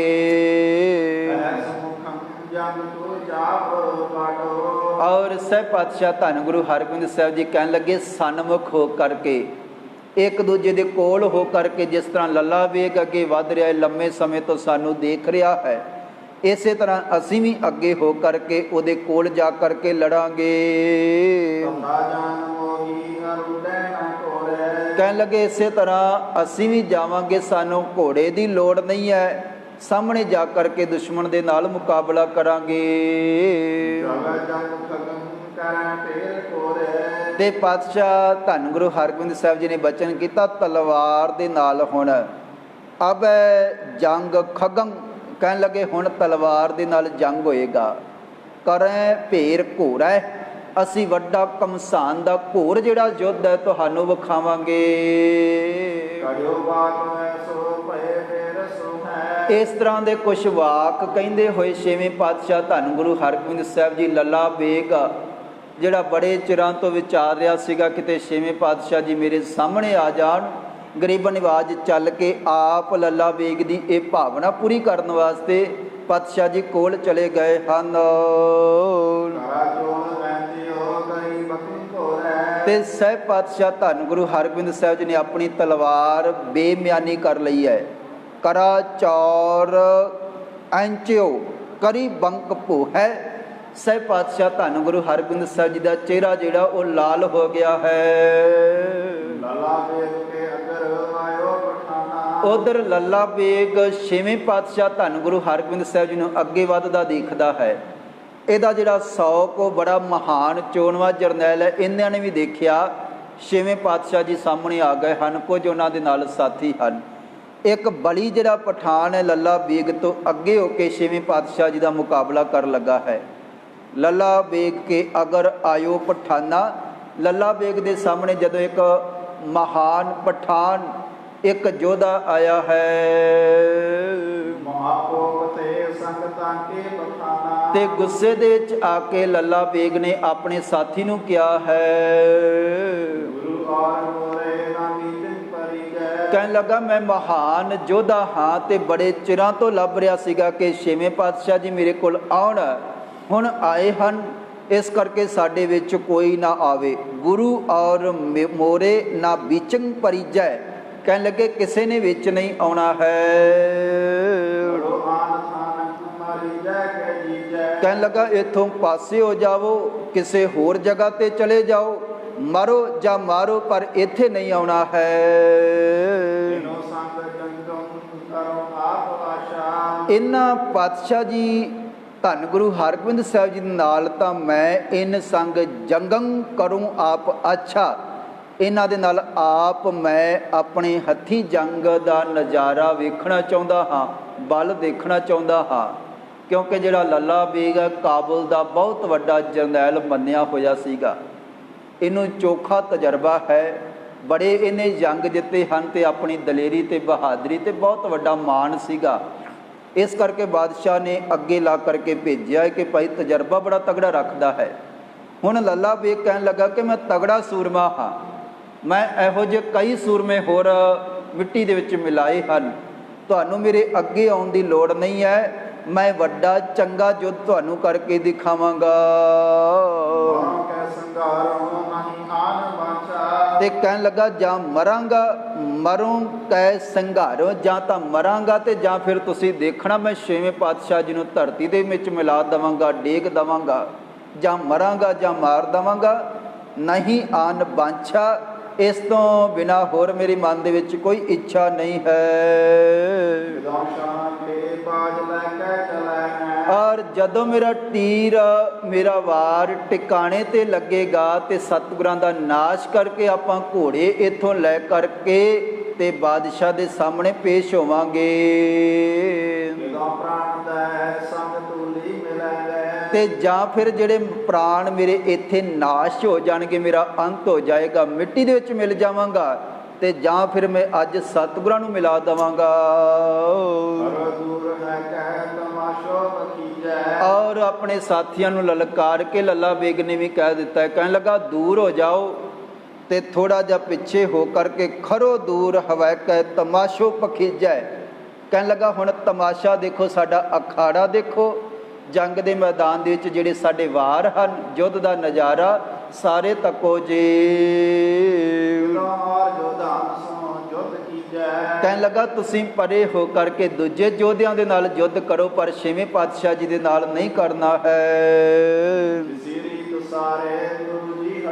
ਔਰ ਇੱਧਰ ਛੇਵੇਂ ਪਾਤਸ਼ਾਹ ਜੀ ਨੇ ਵੀ ਕਹਿ ਦਿੱਤਾ, ਕਹਿਣ ਲੱਗੇ ਹੇ ਜਾਤੀ ਮਲਕ, ਹੇ ਰਾਏ ਜੋਧ ਔਰ ਬਾਬਾ ਬਿਧੀ ਚੰਦ ਜੀ ਪਿੱਛੇ ਹਟ ਜਾਵੋ, ਅਸੀਂ ਵੀ ਇਕੱਲੇ ਹੀ ਅੱਗੇ ਵਧਾਂਗੇ। ਜਿਸ ਤਰ੍ਹਾਂ ਦੁਸ਼ਮਣ ਅੱਗੇ ਆਇਆ ਹੈ, ਪਾਤਸ਼ਾਹ ਜੀ ਕਹਿਣ ਲੱਗੇ ਅਸੀਂ ਵੀ ਉਹਦੀ ਭਾਵਨਾ ਪੂਰੀ ਕਰਨੀ ਚਾਹੁੰਦੇ ਹਾਂ। ਉਹ ਅੱਗੇ ਆਇਆ ਹੈ ਤੇ ਅਸੀਂ ਵੀ ਅੱਗੇ ਜਾਵਾਂਗੇ, ਤੇ ਸਾਡੇ ਨਾਲ ਵੀ ਹੋਰ ਕੋਈ ਸਾਥੀ ਜਿਹੜਾ ਉਹ ਨਾ ਜਾਵੇ। ਸਹਿਬ ਪਾਤਸ਼ਾਹ ਧੰਨ ਗੁਰੂ ਹਰਗੋਬਿੰਦ ਸਾਹਿਬ ਜੀ ਨੇ ਤਿਸੀ ਰੀਤ ਸਾਰੇ ਗੁਰੂ ਜੀ ਹਟਾਏ, ਸਤਿਗੁਰਾਂ ਨੇ ਵੀ ਸਾਰੇ ਹਟਾ ਦਿੱਤੇ ਹਨ। ਹੁਣ ਜੰਗ ਦੇ ਮੈਦਾਨ ਦੇ ਵਿੱਚ ਦੋਵੇਂ ਯੋਧੇ ਆਪਣੇ ਆਪਣੇ ਦਲ ਨੂੰ ਪਿਛਾਂਹ ਕਰਕੇ, ਤੇ ਜਿਸ ਤਰ੍ਹਾਂ ਆਪਾਂ ਕਈ ਵਾਰੀ ਦੇਖਦੇ ਹਾਂ ਆ ਨਗਰ ਕੀਰਤਨਾਂ ਦੇ ਵਿੱਚ ਬਹੁਤ ਲੋਕ ਦੁਆਲੇ ਦੁਆਲੇ ਖੜੇ ਹੁੰਦੇ ਹਨ, ਤੇ ਕੁਝ ਕੁ ਜਿਹੜੇ ਸਿੰਘ ਉਹ ਆਪਸ ਦੇ ਵਿੱਚ ਲੜਦੇ ਹਨ, ਬਾਕੀ ਸਾਰੇ ਦੇਖਦੇ ਹਨ। ਇੱਕ ਵਾਰੀ ਪਾਤਸ਼ਾਹ ਜੀ ਨੇ ਵੀ ਸਾਰਿਆਂ ਨੂੰ ਹਟਾ ਦਿੱਤਾ ਹੈ ਤੇ ਲੱਲਾ ਬੇਗ ਨੇ ਵੀ ਹਟਾ ਦਿੱਤਾ ਹੈ, ਤੇ ਸਤਿਗੁਰੂ ਜੀ ਔਰ ਲੱਲਾ ਬੇਗ ਅਖਾੜੇ ਦੇ ਵਿੱਚ ਆਏ ਹਨ, ਜੰਗ ਦੇ ਮੈਦਾਨ ਦੇ ਵਿਚਕਾਰ ਆਏ ਹਨ। ਦੋ ਫੌਜਾਂ ਸਾਹਮਣੇ ਖੜੀਆਂ ਹਨ, ਇੱਧਰ ਤੇ ਉੱਧਰ, ਔਰ ਦੋਨਾਂ ਦਾ ਵੱਡਾ ਜਿਹੜਾ ਜੰਗ ਹੈ ਉਹ ਆਰੰਭ ਹੋਇਆ ਹੈ। ਔਰ ਲੱਲਾ ਬੇਗ ਬੜਾ ਬਹਾਦਰ ਆਪਣੇ ਆਪ ਨੂੰ ਯੋਧਾ ਮੰਨਦਾ ਹੈ, ਕਦੇ ਪਾਤਸ਼ਾਹ ਜੀ ਦੇ ਨੇੜੇ ਹੁੰਦਾ ਹੈ ਤੇ ਗਰੀਬ ਨਿਵਾਜ ਸਤਿਗੁਰਾਂ ਤੋਂ ਕਦੇ ਦੂਰ ਭੱਜ ਜਾਂਦਾ ਹੈ, ਦੌੜ ਜਾਂਦਾ ਹੈ। ਔਰ ਇਸੇ ਤਰ੍ਹਾਂ ਬੜੀ ਫੁਰਤੀ ਦੇ ਨਾਲ, ਚਤੁਰਾਈ ਦੇ ਨਾਲ ਲੰਮਾ ਸਮਾਂ ਸਤਿਗੁਰਾਂ ਦੇ ਕੋਲ ਆਪਣੇ ਜੌਹਰ ਕੌਤਕ ਦਿਖਾਉਂਦਾ ਹੈ। ਤੇ ਦੋਵੇਂ ਵੱਡੇ ਜਿਹੜੇ ਸੂਰਮੇ ਜੰਗ ਦੇ ਮੈਦਾਨ ਦੇ ਵਿੱਚ ਇੱਕ ਦੂਜੇ ਦੇ ਸਾਹਮਣੇ ਬੁਰਜਾਂ ਦੇ ਵਾਂਗ ਡਟ ਗਏ ਹਨ, ਖੜ ਗਏ ਹਨ।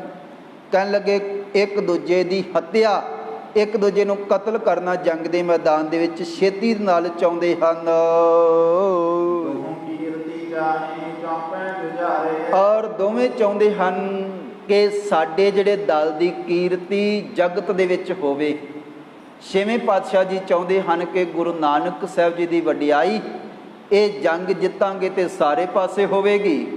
ਉਧਰ ਲੱਲਾ ਬੇਗ ਚਾਹੁੰਦਾ ਹੈ ਕਿ ਜਿਹੜੀ ਜ਼ਿੰਮੇਵਾਰੀ ਬਾਦਸ਼ਾਹ ਨੇ ਮੈਨੂੰ ਦਿੱਤੀ ਹੈ, ਸ਼ਾਹਜਹਾਨ ਨੇ, ਅੱਜ ਉਹਦਾ ਕੰਮ ਪੂਰਾ ਕਰਕੇ ਘੋੜੇ ਇੱਥੋਂ ਲਿਜਾ ਕਰਕੇ ਆਪਣੇ ਦਲ ਨੂੰ ਜਿਤਾ ਕਰਕੇ ਤੇ ਮੈਂ ਨਾਮ ਰੌਸ਼ਨ ਕਰਾਂਗਾ।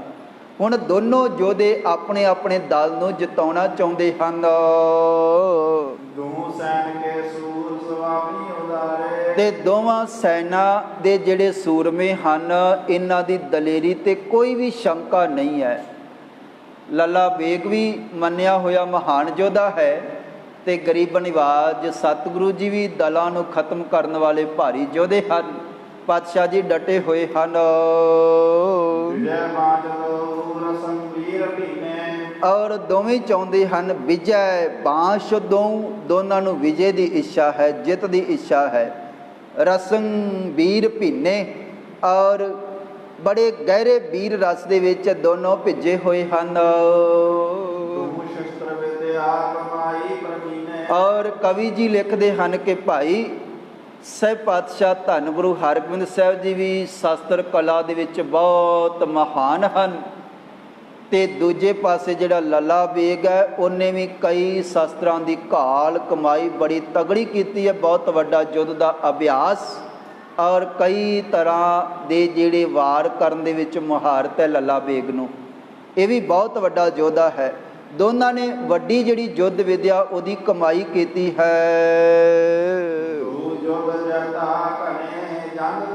ਔਰ ਦੋਨਾਂ ਦੇ ਕੋਲ ਤਜਰਬਾ ਹੈ, ਕਈ ਜੰਗ ਦੋਨੋਂ ਮੁਖੀ ਕਰ ਚੁੱਕੇ ਹਨ। ਔਰ ਬੜਾ ਬਰਾਬਰਤਾ ਦਾ ਮੁਕਾਬਲਾ ਹੈ। ਦੋਨੋਂ ਯੋਧੇ ਘੋੜਿਆਂ ਤੋਂ ਬਿਨਾਂ ਹਨ, ਦੋਨੋਂ ਹੀ ਪੈਦਲ ਹਨ ਤੇ ਦੋਨੋਂ ਸਰੀਰ ਕਰਕੇ ਵੀ ਇੱਕ ਦੂਜੇ ਦੇ ਬਰਾਬਰ ਹਨ।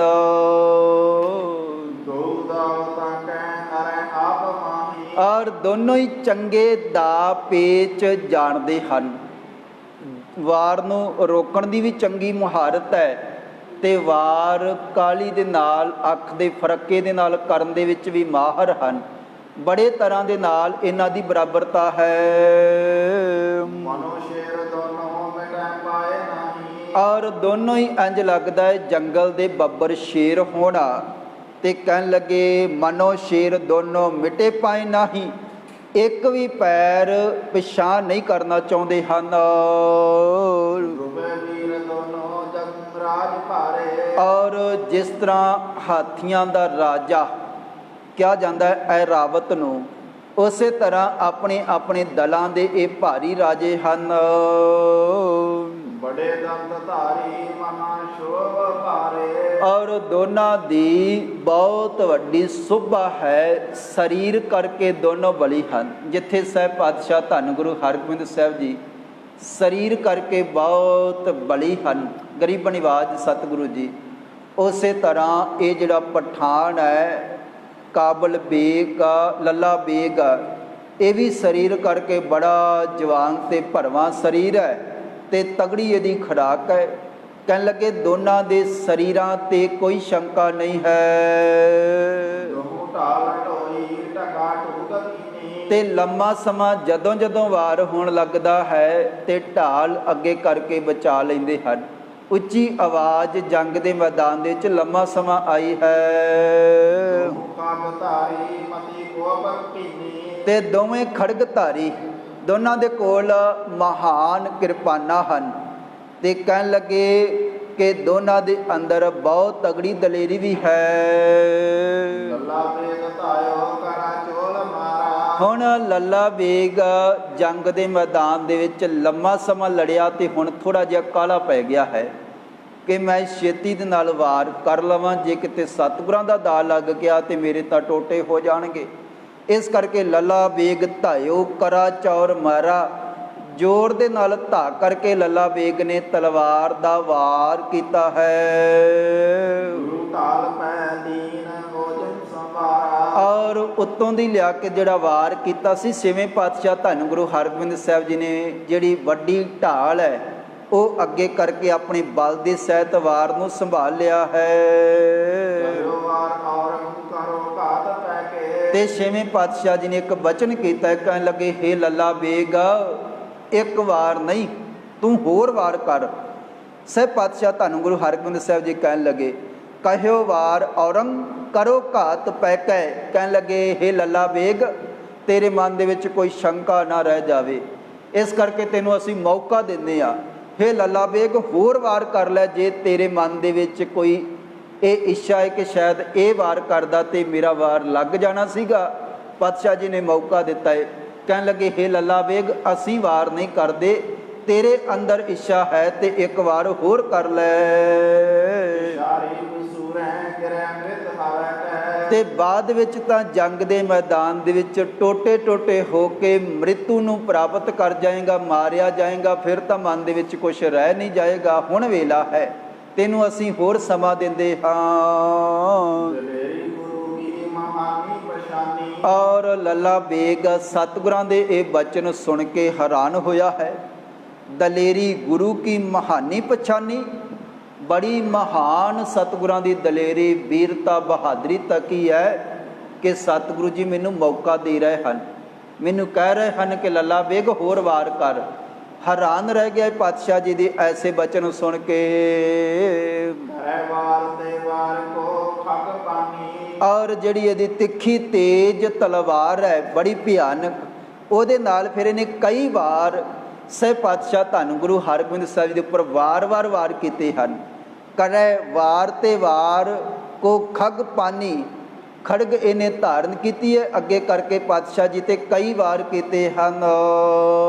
ਉਨਮ ਸ਼ੀਘਰ ਸਾਥਮ ਕਰਿਓ ਮੇਰ ਆਇਓ। ਤੇ ਇੱਕ ਵਾਰੀ ਫਿਰ ਪਹਿਲਾਂ ਦੀ ਤਰ੍ਹਾਂ ਬਹੁਤ ਬਲ ਦੇ ਨਾਲ, ਜ਼ੋਰ ਦੇ ਨਾਲ, ਪੁਨਮ ਸ਼ੀਘਰ ਸਾਥਮ ਕਰਿਓ ਨੇਰ ਆਇਓ, ਹੁਣ ਮੈਂ ਇੱਕ ਵੱਡਾ ਵਾਰ ਸਤਿਗੁਰਾਂ ਦੇ ਉੱਪਰ ਕਰਾਂਗਾ ਤੇ ਸਤਿਗੁਰਾਂ ਨੂੰ ਚੀਰ ਸੁੱਟਾਂਗਾ। ਨੇੜੇ ਆ ਕੇ ਤਲਵਾਰ ਉਤਾਣੂ ਕਰਕੇ ਪਿਆ ਹੈ। ਚਾਹਿਓ ਮਾਰ ਬੇ ਹਾਥ ਉੱਚਾ ਉਠਾਇਓ। ਤੇ ਸਤਿਗੁਰਾਂ ਨੂੰ ਖਤਮ ਕਰਨ ਵਾਸਤੇ ਬਾਂਹ ਉੱਚੀ ਕੀਤੀ ਹੈ ਲੱਲਾ ਬੇਗ ਨੇ। ਗੁਰੂ ਜੀ ਚਲਾਇਓ, ਕਹਿਣ ਲੱਗੇ ਕਿ ਚਾਹਿਓ ਮਾਰ ਬੇ ਹਾਥ ਉੱਚੋ ਉਠਾਇਓ। ਉੱਚੀ ਸਾਰੀ ਤਲਵਾਰ ਦੇ ਉੱਪਰ ਆਪਣੀ ਬਾਂਹ ਦਾ ਸਾਰਾ ਜ਼ੋਰ ਭਰ ਕੇ ਪਾਤਸ਼ਾਹ ਜੀ ਦੇ ਪਰਵਾਰ ਕਰਨਾ ਚਾਹਿਆ ਹੈ। ਢਾਲ ਸੋ ਹੈ ਨਿਰਭੈ ਹੋਇਆ ਦਾਗੇ। ਤੇ ਸਤਿਗੁਰਾਂ ਨੇ ਉਸੇ ਵੇਲੇ ਫੁਰਤੀ ਦੇ ਨਾਲ ਲੱਲਾ ਬੇਗ ਦੀ ਵਾਰ ਦਾ ਪ੍ਰਬੰਧ ਕਰ ਲਿਆ। ਪਾਤਸ਼ਾਹ ਜੀ ਢਾਲ ਅੱਗੇ ਕਰਨ ਲੱਗੇ ਹਨ। ਗੁਰੂ ਜੀ ਚਲਾਇਓ ਹਿਰਦੈ ਕੋ ਭਜਾ ਕੇ। ਔਰ ਉਸੇ ਵੇਲੇ ਮਨ ਦੇ ਵਿੱਚ ਸੁਚੇਤ ਹੋ ਗਿਆ ਲੱਲਾ ਬੇਗ, ਜੇ ਕਿਤੇ ਸਤਿਗੁਰਾਂ ਨੇ ਢਾਲ ਤੇ ਵਾਰ ਰੋਕ ਕੇ ਤੇ ਦੂਜੀ ਬਾਂਹ ਦੇ ਨਾਲ ਮੇਰਾ ਉੱਤੇ ਵਾਰ ਕਰ ਦਿੱਤਾ, ਮੇਰੇ ਸਰੀਰ ਦੇ ਟੁਕੜੇ ਹੋ ਜਾਣਗੇ। ਲੱਲਾ ਬੇਗ ਜਿਹੜਾ ਵਾਰ ਕਰਨ ਲੱਗਿਆ ਸੀਗਾ, ਉਸੇ ਵੇਲੇ ਲੱਲਾ ਬੇਗ ਨੇ ਉਹ ਵਾਰ ਆਪਣਾ ਰੋਕ ਲਿਆ ਹੈ। ਲੱਲਾ ਬੇਗ ਨੇ ਆਪ ਨਾਹੀ ਪ੍ਰਹਾਰਿਓ। ਤੇ ਹੁਣ ਲੱਲਾ ਬੇਗ ਨੇ ਆਪ ਸਤਿਗੁਰਾਂ ਦੇ ਉੱਪਰ ਵਾਰ ਨਹੀਂ ਕੀਤਾ ਹੈ। ਗੁਰੂ ਵਾਰ ਦੇ ਅੰਗ ਸਾਰੋ ਉਧਾਰਿਓ। ਤੇ ਮਨ ਦੇ ਵਿੱਚ ਸੋਚਦਾ ਸੀਗਾ ਸਤਿਗੁਰੂ ਜੀ ਵਾਰ ਕਰਨਗੇ ਤੇ ਢਾਲ ਅੱਗੇ ਕੀਤੀ ਹੈ ਤੇ ਸਤਿਗੁਰਾਂ ਵਾਲੇ ਪਾਸਿਓਂ ਆਪਣੇ ਆਪ ਨੂੰ ਬਚਾਇਆ ਹੈ। ਕਰੀ ਛਾਲ ਸ਼ੀਘਰ ਹੈ ਜਿਤੈ ਦੂਤ ਹੋਇਓ। ਤੇ ਛਾਲ ਮਾਰ ਕੇ ਥੋੜਾ ਜਿਹਾ ਦੂਰ ਹੋ ਕੇ ਲੱਲਾ ਬੇਗ ਇੱਕ ਵਾਰੀ ਪਿਛਾਂਹ ਹਟ ਕੇ ਖੜ ਗਿਆ ਹੈ। ਪਹੁੰਚੇ ਗੁਰੂ ਜੀ ਗਇਓ ਦੂਰ ਜੋਇਓ। ਤੇ ਜਦੋਂ ਲੱਲਾ ਬੇਗ ਨੂੰ ਥੋੜਾ ਜਿਹਾ ਦੂਰ ਹੋਇਆ ਖਲੋਤਿਆਂ ਦੇਖਿਆ ਹੈ ਤੇ ਛੇਵੇਂ ਪਾਤਸ਼ਾਹ ਜੀ ਫਿਰ ਕੋਲ ਚਲੇ ਗਏ ਹਨ। ਕਹਿਣ ਲੱਗੇ, ਹੇ ਡਰਪੋਕ, ਤੈਨੂੰ ਕਈ ਮੌਕੇ ਦਿੱਤੇ ਸਨ, ਤੂੰ ਵਾਰ ਕੀਤੇ ਤੇ ਹੁਣ ਵਾਰ ਕਰਨ ਦੀ ਬਜਾਏ ਪਿਛਾਂਹ ਹਟ ਕੇ ਖੜ ਗਿਆ ਹੈ। ਹੇ ਡਰਪੋਕ, ਆ ਸਾਹਮਣੇ ਜੰਗ ਦੇ ਮੈਦਾਨ ਦੇ ਵਿੱਚ ਫਿਰ ਵਾਰ ਕਰ। ਦੂਜੇ ਵਾਰ ਮੇਰੋ ਕਮਾ ਲਾ ਬਚਾਵੇ। ਔਰ ਕਹਿਣ ਲੱਗੇ, ਅਜੇ ਤਾਂ ਸਾਡੀ ਵਾਰੀ ਆਏ, ਹੁਣ ਮੈਨੂੰ ਇੱਕ ਮੌਕਾ, ਮੈਂ ਤੈਨੂੰ ਕਈ ਵਾਰ ਹੇ ਲੱਲਾ ਬੇਗ ਜੰਗ ਦੇ ਮੈਦਾਨ ਦੇ ਵਿੱਚ ਮੌਕੇ ਦਿੱਤੇ, ਵਾਰ ਕਰ ਲੈ, ਤੇਰੇ ਮਨ ਦੇ ਵਿੱਚ ਕੋਈ ਸ਼ੰਕਾ ਨਾ ਰਹਿ ਜਾਵੇ ਕਿ ਮੈਨੂੰ ਸਮਾਂ ਨਹੀਂ ਮਿਲਿਆ। ਕਹਿਣ ਲੱਗੇ, ਹੁਣ ਇੱਕ ਸਾਨੂੰ ਵਾਰੀ ਦੇ। ਦੂਜੇ ਵਾਰ ਮੇਰੋ, ਕਹਿਣ ਲੱਗੇ ਕਿ ਮੈਨੂੰ ਵਾਰ ਦੇ ਕੇ ਦੇਖ, ਕਹਾਂ ਲਓ ਬਚਾਵੋ, ਮੈਂ ਦੇਖਦਾ ਹਾਂ ਕਿਵੇਂ ਤੂੰ ਆਪਣਾ ਬਚਾਅ ਕਰੇਗਾ। ਮੈਂ ਬੈਨ ਕੋਪਿਓ ਲੱਲਾ ਬੇਗ ਵੀਰੰ। ਹੁਣ ਲੱਲਾ ਬੇਗ ਨੇ ਦੇਖਿਆ ਕਿ ਮੈਂ ਆਪਣੇ ਸਾਥੀਆਂ ਦੇ ਵਿੱਚ ਲਲਕਾਰ ਕੇ ਸਾਰਿਆਂ ਨੂੰ ਸਤਿਗੁਰਾਂ ਦੇ ਉੱਪਰ ਵਧਿਆ ਸੀਗਾ ਤੇ ਵਾਰ ਕਰ ਕਰਕੇ ਥੱਕ ਗਿਆ ਹੈ। ਤੇ ਸਤਿਗੁਰਾਂ ਨੇ ਜਦੋਂ ਲਲਕਾਰਿਆ ਹੈ ਤੇ ਫਿਰ ਗੁੱਸੇ ਦੇ ਵਿੱਚ ਆ ਗਿਆ। ਕਹਿਣ ਲੱਗਾ, ਸੁਣੇ ਬੈਨ ਕੋਪਿਓ ਲੱਲਾ ਬੇਗ ਵੀਰੰ। ਗੁੱਸੇ ਦੇ ਵਿੱਚ ਲੋਹਾ ਲਾਖਾ ਹੋਇਆ ਹੈ ਵੀ ਲੱਲਾ ਬੇਗ। ਤੇ ਜੰਗ ਦੇ ਮੈਦਾਨ ਦੇ ਵਿੱਚ ਛੇਵੇਂ ਪਾਤਸ਼ਾਹ ਜੀ ਦੇ ਸਾਹਮਣੇ ਆ ਕੇ ਖੜਾ ਹੋ ਗਿਆ ਤੇ ਮਨ ਦੇ ਵਿੱਚ ਧੀਰਜ ਧਾਰਿਆ ਹੈ। ਜੰਗ ਦੇ ਮੈਦਾਨ ਦੇ ਵਿੱਚ ਪੈਰ ਟਿਕਾਏ ਹਨ ਤੇ ਸਹਿਬ ਪਾਤਸ਼ਾਹ ਧੰਨ ਗੁਰੂ ਹਰਗੋਬਿੰਦ ਸਾਹਿਬ ਜੀ, ਭਇਓ ਸਮੂਹੇ ਜਿਉਂ ਵਿਖੀ ਹੋਏ ਭਾਰੋ। ਸਤਿਗੁਰੂ ਜੀ ਜਿਉਂ ਸਾਹਮਣੇ ਆਏ ਹਨ ਤੇ ਲੱਲਾ ਬੇਗ ਨੂੰ ਜਿਵੇਂ ਲਲਕਾਰਿਆ ਹੈ ਤੇ ਕਹਿਣ ਲੱਗੇ, ਲੱਲਾ ਬੇਗ ਦੀ ਹਾਲਤ ਇਸ ਤਰ੍ਹਾਂ ਦੀ ਸੀਗੀ ਜਿਵੇਂ ਕਿਸੇ ਜ਼ਹਿਰੀਲੇ ਸੱਪ ਦੀ ਪੂਛ ਤੇ ਕਿਸੇ ਨੇ ਪੈਰ ਰੱਖ ਦਿੱਤਾ ਹੋਵੇ। ਲੱਲਾ ਬੇਗ ਇੱਕ ਵਾਰੀ ਤੜਫਿਆ ਹੈ ਤਵੇ ਪੂਛ ਤੇ ਕਾਟ ਮੇ ਕੋ ਪਧਾਰੋ। ਤੇ ਜਿਸ ਤਰ੍ਹਾਂ ਸੱਪ ਦੀ ਪੂਛ ਦਬਾਈ ਜਾਵੇ ਤੇ ਉਹ ਫਿਰ ਕੱਟਣ ਵਾਸਤੇ, ਡੰਗ ਮਾਰਨ ਵਾਸਤੇ ਮੁੜਦਾ ਹੈ, ਲੱਲਾ ਬੇਗ ਸਤਿਗੁਰਾਂ ਦੇ ਬਚਨਾਂ ਦੇ ਨਾਲ ਉਸੇ ਤਰ੍ਹਾਂ ਮੁੜਿਆ ਹੈ। ਪਰਹਾਰੈ ਕਿਰਪਾ ਕਈ ਵਾਰ ਕੀਨੇ। ਤੇ ਦੁਬਾਰਾ ਫਿਰ ਜੰਗ ਦੇ ਮੈਦਾਨ ਦੇ ਵਿੱਚ ਆ ਕਰਕੇ ਕਈ ਵਾਰ ਇਹਨੇ ਕੀਤੇ ਹਨ। ਤਥਾ ਸ਼ੀਘਰ ਧਾਰੇ ਗੁਰੂ ਕੋਟ ਲੀਨੇ। ਔਰ ਛੇਵੇਂ ਪਾਤਸ਼ਾਹ ਧੰਨ ਗੁਰੂ ਹਰਗੋਬਿੰਦ ਸਾਹਿਬ ਜੀ ਨੇ ਇਹਦੇ ਜਿਹੜੇ ਵਾਰ ਸਨ ਉਹਦੇ ਤੋਂ ਬਚਾਅ ਕੀਤਾ ਹੈ। ਹਰੀ ਹਾਥ ਬਾਮੇ ਬੜੀ ਢਾਲ ਭਾਰੀ। ਔਰ ਹੁਣ ਛੇਵੇਂ ਪਾਤਸ਼ਾਹ ਜੀ ਨੇ ਮਨ ਬਣਾ ਲਿਆ, ਖੱਬੇ ਹੱਥ ਦੇ ਵਿੱਚ ਸਤਿਗੁਰਾਂ ਨੇ ਵੱਡੀ ਸਾਰੀ ਜਿਹੜੀ ਢਾਲ ਹੈ ਉਹ ਪਕੜ ਲਈ ਹੈ। ਧਰੀ ਹਾਥ ਬਾਮੇ ਵੱਡੀ ਢਾਲ ਭਾਰੀ, ਵੱਡੀ ਢਾਲ ਖੱਬੇ ਹੱਥ ਦੇ ਵਿੱਚ ਹੈ ਦੂਜੀ ਹਾਥ ਮਾਹੇ ਕਿਰਪਾਨ ਸੰਭਾਰੀ। ਤੇ ਦੂਜੇ ਹੱਥ ਦੇ ਵਿੱਚ ਸਤਿਗੁਰਾਂ ਨੇ ਕੱਸ ਕੇ ਬਲੀ ਜਿਹੜੀ ਸ਼੍ਰੀ ਸਾਹਿਬ ਹੈ ਕਿਰਪਾਨ ਉਹ ਪਕੜ ਲਈ ਹੈ। ਧਰੇ ਵਾਰ ਤਾਕੇ ਉਹ ਪਰਹਾਰੈ ਸਮਾਨਾ। ਔਰ ਸਤਿਗੁਰਾਂ ਨੇ ਹੁਣ ਵਿਚਾਰ ਕੀਤਾ ਹੈ ਕਿ ਪਹਿਲਾਂ ਤਾਂ ਕੇਵਲ ਵਾਰ ਰੋਕਦੇ ਸੀਗੇ ਤੇ ਲੱਲਾ ਬੇਗ ਨੂੰ ਮੌਕਾ ਦਿੰਦੇ ਸੀਗੇ, ਹੁਣ ਅਸੀਂ ਵਾਰ ਕਰਾਂਗੇ। ਗਰੀਬ ਨਿਵਾਜ ਸਤਿਗੁਰਾਂ ਨੇ ਤਰੇ ਵਾਰ ਤਾਕਿਓ ਪ੍ਰਹਾਰੇ ਸਮਾਨਾ, ਹੁਣ ਅਸੀਂ ਇਹਦੇ ਤੇ ਵਾਰ ਕਰਾਂਗੇ। ਸਤਿਗੁਰਾਂ ਨੇ ਉਹਦੀ ਛਾਤੀ ਵਾਲੇ ਪਾਸੇ, ਉਹਦੇ ਪੈਰਾਂ ਵਾਲੇ ਪਾਸੇ ਤੱਕਿਆ ਹੈ। ਕੋਟ ਤਾਹੂ ਲੱਲਾ ਬੇਗ ਜਾਣਾ। ਔਰ ਲੱਲਾ ਬੇਗ ਵੀ ਹੁਣ ਸੁਚੇਤ ਹੋ ਗਿਆ ਹੈ, ਜਿਸ ਤਰ੍ਹਾਂ ਸਤਿਗੁਰੂ ਜੀ ਮੇਰੇ ਸਰੀਰ ਵੱਲ ਦੇਖ ਰਹੇ ਹਨ, ਹੁਣ ਪਾਤਸ਼ਾਹ ਜੀ ਵਾਰ ਕਰਨਗੇ। ਲੱਲਾ ਬੇਗ ਬੜਾ ਸੁਚੇਤ ਹੈ। ਧਰੇ ਦਾਮ ਕੋ ਮੈਂ ਬਚਾਵੋ ਚਹੰਤਾ। ਔਰ ਸਤਿਗੁਰੂ ਜੀ ਵਾਰ ਕਰਨ ਲੱਗੇ ਹਨ ਤੇ ਲੱਲਾ ਬੇਗ ਆਪਣੇ ਆਪ ਨੂੰ ਬਚਾਉਣਾ ਚਾਹੁੰਦਾ ਹੈ। ਢਾਲ ਆਗੇ ਸੋ ਪੈਰੰਗ ਰੂਪੰਤਾ। ਲੱਲਾ ਬੇਗ ਨੂੰ ਇੰਜ ਲੱਗਿਆ ਹੈ ਕਿ ਛੇਵੇਂ ਪਾਤਸ਼ਾਹ ਜੀ ਪੈਰ ਦੇ ਉੱਪਰ ਵਾਰ ਕਰਨ ਲੱਗੇ ਹਨ ਤੇ ਮੈਂ ਆਪਣੀ ਵੱਡੀ ਢਾਲ ਕਰਕੇ ਬਚਾਵਾਂਗਾ ਤੇ ਮੈਂ ਫਿਰ ਜੇ ਦਾ ਲੱਗਾ ਤੇ ਉੱਪਰਲੇ ਪਾਸਿਓਂ ਸਤਿਗੁਰਾਂ ਤੇ ਵਾਰ ਕਰਾਂਗਾ। ਗਰੀਬ ਨਿਵਾਜ ਨੇ ਲੱਲਾ ਬੇਗ ਦੇ ਸਰੀਰ ਵੱਲ ਵੇਖਿਆ। ਲੱਲਾ ਬੇਗ ਨੂੰ ਇੰਜ ਪ੍ਰਤੀਕ ਹੋਇਆ ਕਿ ਸਤਿਗੁਰੂ ਜੀ ਮੇਰੇ ਪੈਰਾਂ ਵਾਲੇ ਪਾਸੇ ਵਾਰ ਕਰਨ ਲੱਗੇ ਹਨ। ਗੁਰੂ ਸ਼ੀਘਰ ਤੇ ਹਾਥ ਉੱਚੇ ਸੋਮ ਉਭਾਰਾ। ਔਰ ਇਹਨੇ ਜਿਹੜੀ ਆਪਣੀ ਢਾਲ ਹੈ ਉਹ ਵਾਰ ਤੋਂ ਬਚਾਉਣ ਵਾਸਤੇ ਨੀਚੇ ਕੀਤੀ ਹੈ ਤੇ ਗੁਰੂ ਸ਼ੀਘਰ ਤੇ ਹਾਥ ਉੱਚੇ ਉਭਾਰਾ। ਪਾਤਸ਼ਾਹ ਜੀ ਨੇ ਵਾਰ ਕਰਨ ਦੇ ਨਾਲ ਹੀ ਆਪਣਾ ਜਿਹੜਾ ਹੱਥ ਘੁਮਾ ਕੇ ਪਾਤਸ਼ਾਹ ਜੀ ਤਾਂ ਨੂੰ ਲੈ ਗਏ ਹਨ। ਤੇ ਜ਼ੋਰ ਦੇ ਨਾਲ ਛੇਵੇਂ ਪਾਤਸ਼ਾਹ ਧੰਨ ਗੁਰੂ ਹਰਗੋਬਿੰਦ ਸਾਹਿਬ ਜੀ ਨੇ ਫਿਰ ਪੂਰਾ ਬਲ ਭਰ ਕੇ ਜਿਹੜੀ ਤਲਵਾਰ ਹੈ ਉੱਪਰਲੇ ਪਾਸੇ ਚਲਾਈ ਹੈ। ਤੇ ਕੰਠ ਦੇ ਕੋਲ ਬਿਜਲੀ ਦੇ ਵਾਂਗ ਇਤਨਾ ਤੇਜ਼ ਵਾਰ ਛੇਵੇਂ ਪਾਤਸ਼ਾਹ ਧੰਨ ਗੁਰੂ ਹਰਗੋਬਿੰਦ ਸਾਹਿਬ ਜੀ ਨੇ ਕੀਤਾ ਹੈ। ਕਹਿਣ ਲੱਗੇ ਜਿਸ ਤਰ੍ਹਾਂ ਕਦੇ ਕਈ ਪੁਰਸ਼ ਸਾਬਣ ਨੂੰ ਕੱਟਣ ਲੱਗਿਆਂ ਤਾਰ ਦਾ ਇਸਤੇਮਾਲ ਕਰਦੇ ਹਨ, ਤਾਰ ਫੇਰ ਕੇ ਤੇ ਸਾਬਣ ਦੇ 2 ਟੁਕੜੇ ਕਰ ਦਿੰਦੇ ਹਨ। ਛੇਵੇਂ ਪਾਤਸ਼ਾਹ ਧੰਨ ਗੁਰੂ ਹਰਗੋਬਿੰਦ ਸਾਹਿਬ ਜੀ ਨੇ ਤੇਜ਼ ਜਿਹੜੀ ਤਲਵਾਰ ਚਲਾਈ ਹੈ, ਜਿਹਦੇ ਨਾਲ ਲੱਲਾ ਬੇਗ ਦਾ ਜਿਹੜਾ ਸਰੀਰ ਹੈ, ਸਿਰ ਜਿਹੜਾ ਧੜ ਦੇ ਨਾਲੋਂ ਅਲੱਗ ਹੋ ਗਿਆ ਹੈ। ਔਰ ਝਾਟੀ ਜਿਹੜਾ ਸਿਰ ਹੈ ਉਹ ਧੜ ਦੇ ਨਾਲੋਂ ਅਲੱਗ ਹੋ ਕੇ ਡਿੱਗ ਗਿਆ ਹੈ ਤੇ ਉਹਦੇ ਅੱਖਾਂ ਜਿਹੜੀਆਂ ਉਹ ਖੁੱਲੀਆਂ ਰਹਿ ਗਈਆਂ ਹਨ। ਤੇ ਕਹਿਣ ਲੱਗੇ ਇਸ ਤਰ੍ਹਾਂ ਲੱਗਿਆ ਹੈ ਜਿਵੇਂ ਨਾਰੀਅਲ ਤੇਜ਼ ਹਵਾ ਵਗਣ ਕਰਕੇ ਬੂਟੇ ਦੇ ਨਾਲੋਂ, ਰੁੱਖ ਦੇ ਨਾਲੋਂ ਟੁੱਟ ਕੇ ਡਿੱਗਦਾ ਹੈ। ਔਰ ਕੁਝ ਕੁ ਸਮੇਂ ਬਾਅਦ ਇਹ ਜਿਹੜਾ ਧੜ ਹੈ, ਪਹਿਲਾਂ ਸਿਰ ਧੜ ਦੇ ਨਾਲੋਂ ਉਹ ਦੂਰ ਜਾ ਕੇ ਡਿੱਗਾ ਹੈ, ਫਿਰ ਭੁਆਂਟਣੀਆਂ ਖਾਂਦਾ ਹੋਇਆ ਜਿਹੜਾ ਧੜ ਹੈ ਲੱਲਾ ਬੇਗ ਦਾ, ਉਹ ਵੀ ਜੰਗ ਦੇ ਮੈਦਾਨ ਦੇ ਵਿੱਚ ਭੁਆਂਟਣੀਆਂ ਖਾਂਦਾ ਹੋਇਆ ਡਿੱਗਿਆ ਹੈ।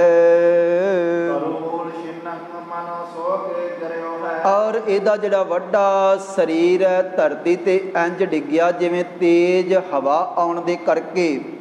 ਕਹਿਣ ਲੱਗੇ ਇੱਕ ਵੱਡਾ ਰੁੱਖ ਜੜ੍ਹਾਂ ਤਾਂ ਨੂੰ ਹੋ ਜਾਂਦੀਆਂ ਹਨ ਤੇ ਉਤਲਾ ਪਾਸਾ ਥੱਲੇ ਨੂੰ ਹੋ ਜਾਂਦਾ ਹੈ।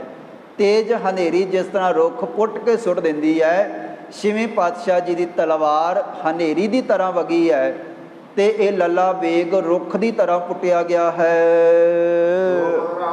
ਰਹਿਓ ਬਚਾਵਤ ਤਰੇ ਕੋ ਉੱਪਰ ਭਇਓ ਪ੍ਰਹਾਰ। ਔਰ ਆਪਣੇ ਪੈਰਾਂ ਨੂੰ ਥੱਲੜੇ ਧੜ ਨੂੰ ਇਹ ਬਚਾਉਂਦਾ ਰਿਹਾ ਹੈ ਤੇ ਵਾਰ ਅਚਾਨਕ ਉੱਪਰਲੇ ਪਾਸੇ ਵੱਜਿਆ ਹੈ। ਪ੍ਰਾਣ ਤਿਆਗ ਗਮਨਿਓ ਤਿਸਤ ਸਤਿਗੁਰ ਅਗਰ ਨਿਹਾਰ। ਤੇ ਕਵੀ ਜੀ ਇੱਥੇ ਲਿਖਦੇ ਹਨ, ਕਹਿਣ ਲੱਗੇ ਪਰ ਵਾਰ ਤਾਂ ਛੇਵੇਂ ਪਾਤਸ਼ਾਹ ਧੰਨ ਗੁਰੂ ਹਰਗੋਬਿੰਦ ਸਾਹਿਬ ਜੀ ਦੇ ਪਵਿੱਤਰ ਹੱਥਾਂ ਦੇ ਵਿੱਚੋਂ ਹੋਇਆ ਹੈ। ਲੜਿਆ ਭਾਵੇਂ ਦੁਸ਼ਮਣ ਹੈ ਪਰ ਮਰਦਾਂ ਦੇ ਵਾਂਗ ਸਾਹਮਣੇ ਆ ਕੇ ਛੇਵੇਂ ਪਾਤਸ਼ਾਹ ਜੀ ਦਾ ਮੁਕਾਬਲਾ ਕੀਤਾ ਹੈ। ਇਸ ਕਰਕੇ ਕਵੀ ਜੀ ਕਹਿਣ ਲੱਗੇ ਜਿਹੜਾ ਲੱਲਾ ਬੇਗ ਹੈ ਇਹ ਹੁਣ ਪ੍ਰਾਣ ਤਿਆਗ ਗਮਨਿਓ ਭਿਸ਼ਤ ਸਤਿਗੁਰ ਅਗਰ ਨਿਹਾਰ। ਅਖੀਰ ਵਾਲੇ ਸਮੇਂ ਇਹਨੂੰ ਸਤਿਗੁਰਾਂ ਦੇ ਦਰਸ਼ਨ ਹੋਏ ਸਨ ਔਰ ਇਸ ਕਰਕੇ ਪਾਤਸ਼ਾਹ ਜੀ ਦੇ ਨਾਲ ਜੰਗ ਦੇ ਮੈਦਾਨ ਦੇ ਵਿੱਚ ਲੜਿਆ ਹੈ ਤੇ ਭਿਸ਼ਤ ਦੇ ਵਿੱਚ ਗਿਆ ਹੈ, ਕਹਿਣ ਤੋਂ ਭਾਵ ਸਵਰਗਾਂ ਦੇ ਵਿੱਚ ਗਿਆ ਹੈ। ਲੱਲਾ ਬੇਗ ਜੰਗ ਦੇ ਮੈਦਾਨ ਦੇ ਵਿੱਚ ਸਹਿਬ ਪਾਤਸ਼ਾਹ ਧੰਨ ਗੁਰੂ ਹਰਗੋਬਿੰਦ ਸਾਹਿਬ ਜੀ ਦੇ ਹੱਥੋਂ, ਬਾਕੀ ਸਾਰੇ ਜਰਨੈਲ ਪਹਿਲਾਂ ਮਾਰੇ ਗਏ ਸਨ ਤੇ ਅਖੀਰ ਦੇ ਵਿੱਚ ਹੁਣ ਲੱਲਾ ਬੇਗ ਵੀ ਮਾਰਿਆ ਗਿਆ ਹੈ। ਇੱਥੇ ਹੀ ਜਿਹੜਾ ਜੰਗ ਦਾ ਇਸ ਇਤਿਹਾਸ ਦਾ ਜਿਹੜਾ ਪ੍ਰਸੰਗ ਹੈ ਉਹ 49ਵਾਂ ਇਹਦੀ ਜਿਹੜੀ ਹੈ ਉਹ ਸਮਾਪਤੀ ਹੋਈ ਹੈ। ਔਰ ਗਰੀਬ ਨਿਵਾਜ ਸਹਿਬ ਪਾਤਸ਼ਾਹ ਧੰਨ ਗੁਰੂ ਹਰਗੋਬਿੰਦ ਸਾਹਿਬ ਜੀ ਜਿਹਦੇ ਬਾਰੇ ਕਦੇ ਬਾਬਾ ਬੁੱਢਾ ਸਾਹਿਬ ਜੀ ਨੇ ਮਾਤਾ ਗੰਗਾ ਜੀ ਨੂੰ ਬੀੜ ਸਾਹਿਬ ਜੀ ਦੀ ਪਵਿੱਤਰ ਧਰਤੀ ਤੇ ਕਿਹਾ ਸੀਗਾ, ਹੇ ਮਾਂ ਤੁਮਰੇ ਗ੍ਰੇ ਪ੍ਰਗਟੇ ਗੋ ਜੋਧਾ ਜਾਕਾ ਬਲ ਕਬੂ ਨਾ ਸੋਧਾ। ਤੇਰੇ ਘਰ ਦੇ ਵਿੱਚ ਇੱਕ ਐਸੇ ਬਲੀ ਪੁੱਤਰ ਨੇ ਪੈਦਾ ਹੋਣਾ ਹੈ ਜਿਹਦਾ ਵਾਰ ਕਿਸੇ ਦੇ ਕੋਲੋਂ ਸਹਾਰਿਆ ਨਹੀਂ ਜਾਏਗਾ ਤੇ ਦਲਾਂ ਦੇ ਦਲਾਂ ਨੂੰ ਖਤਮ ਕਰੇਗਾ। ਔਰ ਕਹਿਣ ਲੱਗੇ ਸੀਗੇ ਸਹਿਬ ਪਾਤਸ਼ਾਹ ਧੰਨ ਗੁਰੂ ਹਰਗੋਬਿੰਦ ਸਾਹਿਬ ਜੀ ਦੇ ਸੰਬੰਧ ਵਿੱਚ, ਕਹਿਣ ਲੱਗੇ ਜਿਸ ਤਰ੍ਹਾਂ ਆ ਗੰਢੇ ਦੇ ਉੱਪਰ ਅਸੀਂ ਮੁੱਕੀ ਮਾਰ ਕੇ ਤੇ ਗੰਢਾ ਭੰਨਿਆ ਹੈ, ਕਹਿੰਦੇ ਕਹਾਉਂਦੇ ਦੁਸ਼ਮਣ ਨੂੰ ਬਲੀ ਯੋਧੇ ਨੂੰ, ਉਹ ਇਸ ਤਰ੍ਹਾਂ ਉਹਨਾਂ ਦੇ ਸਿਰ ਭੰਨ ਦਿਆ ਕਰੇਗਾ। ਬਾਬਾ ਬੁੱਢਾ ਸਾਹਿਬ ਜੀ ਮਹਾਂਪੁਰਸ਼ ਪਰਉਪਕਾਰੀ ਬ੍ਰਹਮ ਗਿਆਨੀ, ਉਹਨਾਂ ਦੇ ਵਾਕ ਜਿਹੜੇ ਸਨ ਹਕੀਕਤ ਬਣੇ। ਔਰ ਉਸੇ ਤਰ੍ਹਾਂ ਛੇਵੇਂ ਪਾਤਸ਼ਾਹ ਧੰਨ ਗੁਰੂ ਹਰਗੋਬਿੰਦ ਸਾਹਿਬ ਜੀ ਦਲ ਭੰਜਨ ਗੁਰ ਸੂਰਮਾ ਵੱਡ ਜੋਧਾ ਬਾਹੋ ਪਰਉਪਕਾਰੀ। ਸਹਿਬ ਪਾਤਸ਼ਾਹ ਧੰਨ ਗੁਰੂ ਹਰਗੋਬਿੰਦ ਸਾਹਿਬ ਜੀ ਨੇ ਕਈ ਮੌਕੇ ਲੱਲਾ ਬੇਗ ਨੂੰ ਦਿੱਤੇ, ਆਖਰਕਾਰ ਇੱਕ ਹੀ ਵਾਰ ਕੀਤਾ ਜਿਹਦੇ ਕਰਕੇ ਉਹ ਧਰਤੀ ਤੇ ਡਿੱਗਿਆ, ਪ੍ਰਾਣਾਂ ਦਾ ਅੰਤ ਹੋ ਗਿਆ। ਤੇ ਸਹਿਬ ਪਾਤਸ਼ਾਹ ਧੰਨ ਗੁਰੂ ਹਰਗੋਬਿੰਦ ਸਾਹਿਬ ਜੀ ਨੇ ਇਹ ਜਿਹੜਾ ਤੀਸਰਾ ਜੰਗ ਸੀਗਾ ਆਪਣੇ ਜੀਵਨ ਦਾ, 35,000 ਦੀ ਫੌਜ ਦੇ ਨਾਲ 4,000 ਗੁਰੂ ਕਾ ਸਿੱਖ ਲੜਿਆ ਹੈ ਔਰ ਜਿੱਤ ਪ੍ਰਾਪਤ ਕੀਤੀ ਹੈ। ਇੱਥੇ ਜਿਹੜਾ ਜੰਗ ਹੈ ਉਹ ਸਮਾਪਤ ਹੁੰਦਾ ਹੈ। ਅਗਲੇ ਦਾ ਪ੍ਰਸੰਗ ਅਗਲੇ ਦੀਵਾਨਾਂ ਦੇ ਵਿੱਚ ਸਰਵਣ ਕਰਾਂਗੇ। ਆਪ ਸਮੂਹ ਸੰਗਤ ਦਾ ਸ਼ੁਕਰਾਨਾ। ਆਓ ਕੁਝ ਸਮੇਂ ਵਾਸਤੇ ਰੋਜ਼ਾਨਾ ਦੀ ਤਰ੍ਹਾਂ ਸਰਬੱਤ ਦੇ ਭਲੇ ਵਾਸਤੇ, ਜਗਤ ਜਲੰਦੇ ਦੀ ਚੜ੍ਹਦੀ ਕਲਾ ਵਾਸਤੇ, ਤੰਦਰੁਸਤੀਆਂ ਵਾਸਤੇ ਆਓ ਸਾਰੀ ਸੰਗਤ ਅਦਬ ਸਹਿਤ ਸਿਮਰਨ ਦੇ ਵਿੱਚ ਹਾਜ਼ਰੀ ਭਰੋ ਜੀ। ਵਾਹਿਗੁਰੂ ਵਾਹਿਗੁਰੂ ਵਾਹਿਗੁਰੂ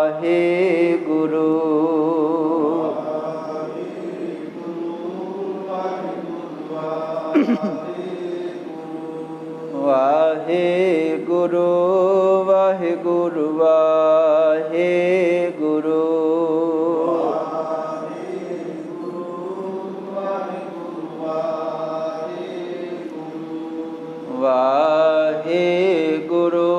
ਵਾਹਿਗੁਰੂ ਵਾਹਿਗੁਰੂ ਵਾਹਿਗੁਰੂ ਵਾਹਿਗੁਰੂ ਵਾਹਿਗੁਰੂ ਵਾਹਿਗੁਰੂ